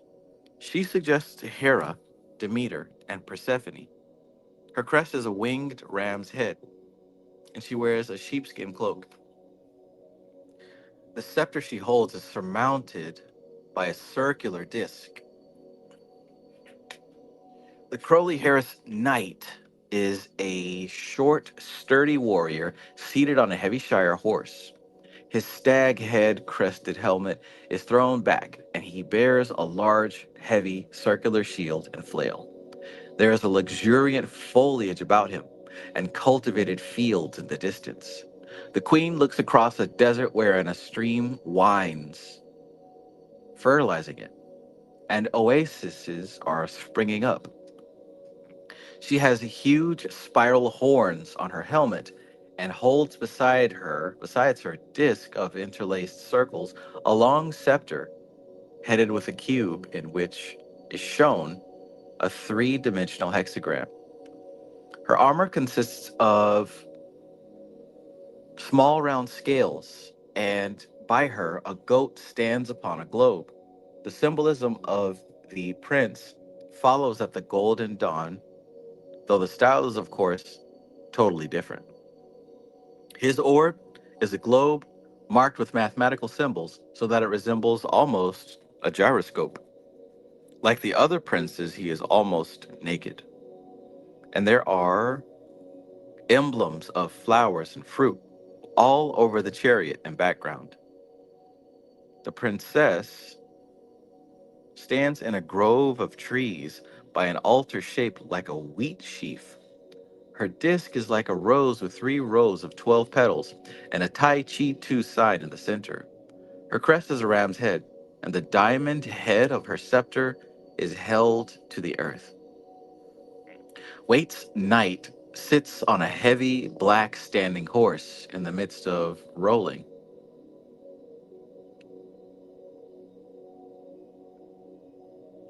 plowed fields.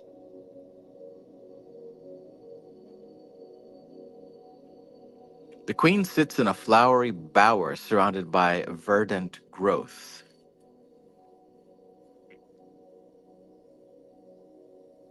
Her throne is decorated with fruits and ram's heads, and a rabbit or hare plays nearby. The king likewise is surrounded by fructification and growth, and his robe is similarly embroidered. He holds a short, globe-headed scepter, and his throne is decorated with bulls' heads. Behind him is a low stone wall, and a castle instead of the river, trees, and distant mountains of the Queen's card. The page wanders through open green countryside with his disc hovering just above his hands. Zero says always the 5 elements in the disc's suite, in one form or another. The importance of that understanding in the third dimensions. Absolutely, absolutely. Great observation.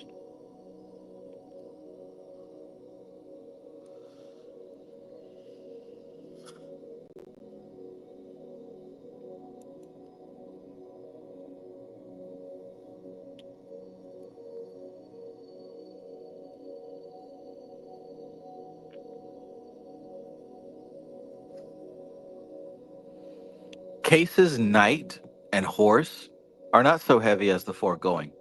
The queen and king are similar to weights in general symbolism, except that the queen's throne is decorated with a winged child's head and a pomegranate, and there is no rabbit or hare.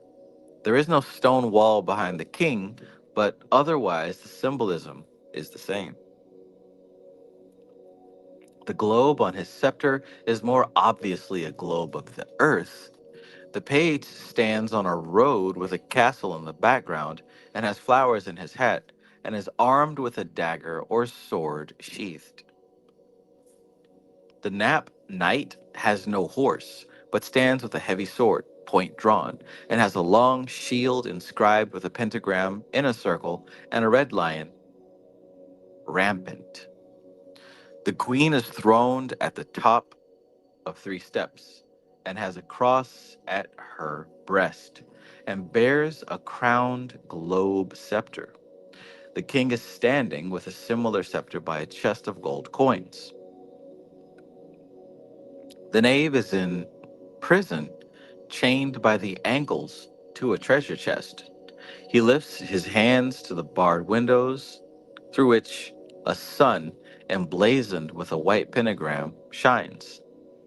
We've seen that metaphor several times. The unfortunate mentioned how that was the symbol for Doth. I wonder what it's doing here as the Page of Pentacles.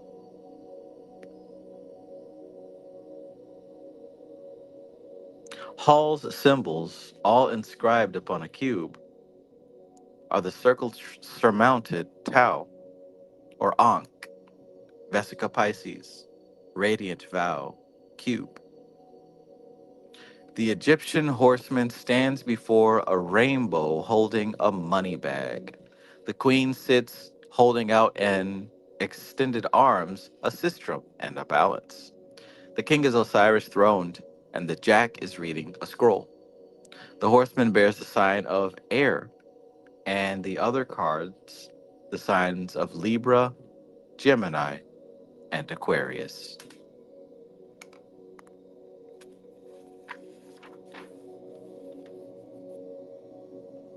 So this has been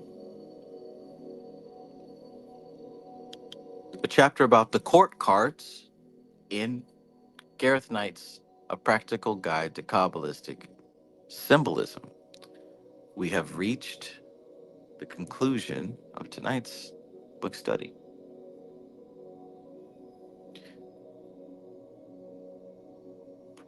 Be sure to allow these concepts ample time to ruminate within your subconscious, and allow the space for spontaneous wisdom to begin to form within your psyche. Within your psyche, within your psyche. Next week, we will conclude this book by reading the final chapter, which is the postscript, practical work on the paths and tarot. And he's basically going to go in, giving his examples of how we are to do shadow work, or should I say path working, light work, whatever, using these tarot cards and the Tree of Life. All right, so that is the conclusion. I'll see you next time. I'll see you next time. Keep studying, keep practicing. Keep studying, keep practicing. All right. I'm out. Thanks for being here. This is TK Trav, aka Travis Magus, here with LVX777. I love you. Peace.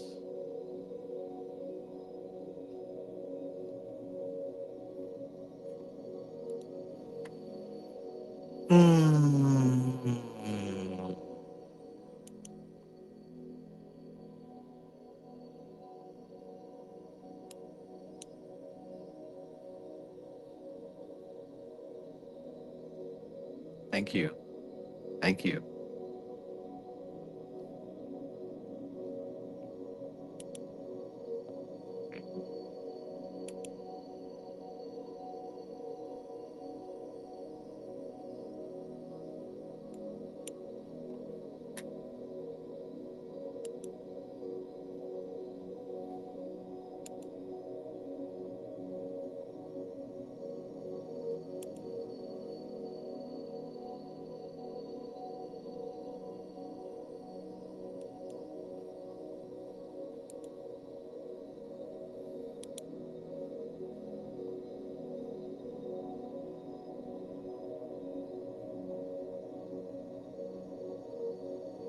Every day, not unless you dead, it gets worse and worse.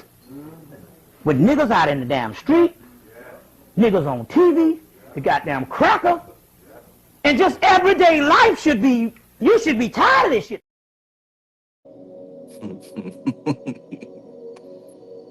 Could be a crackhead that got hold to the wrong stuff, and it told him to get up in a tree and play a leprechaun.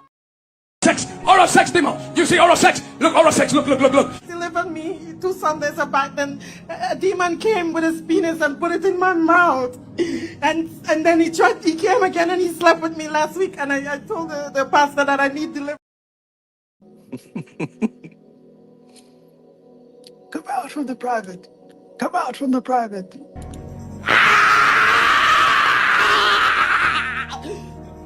Come up from the private part. You in her private part. Demon in the private part. Watch what happens. Fire! Fire! Fire! Fire! Come out from the private. Come out from the private. Come out from the private. Come out. Out from the private. Go.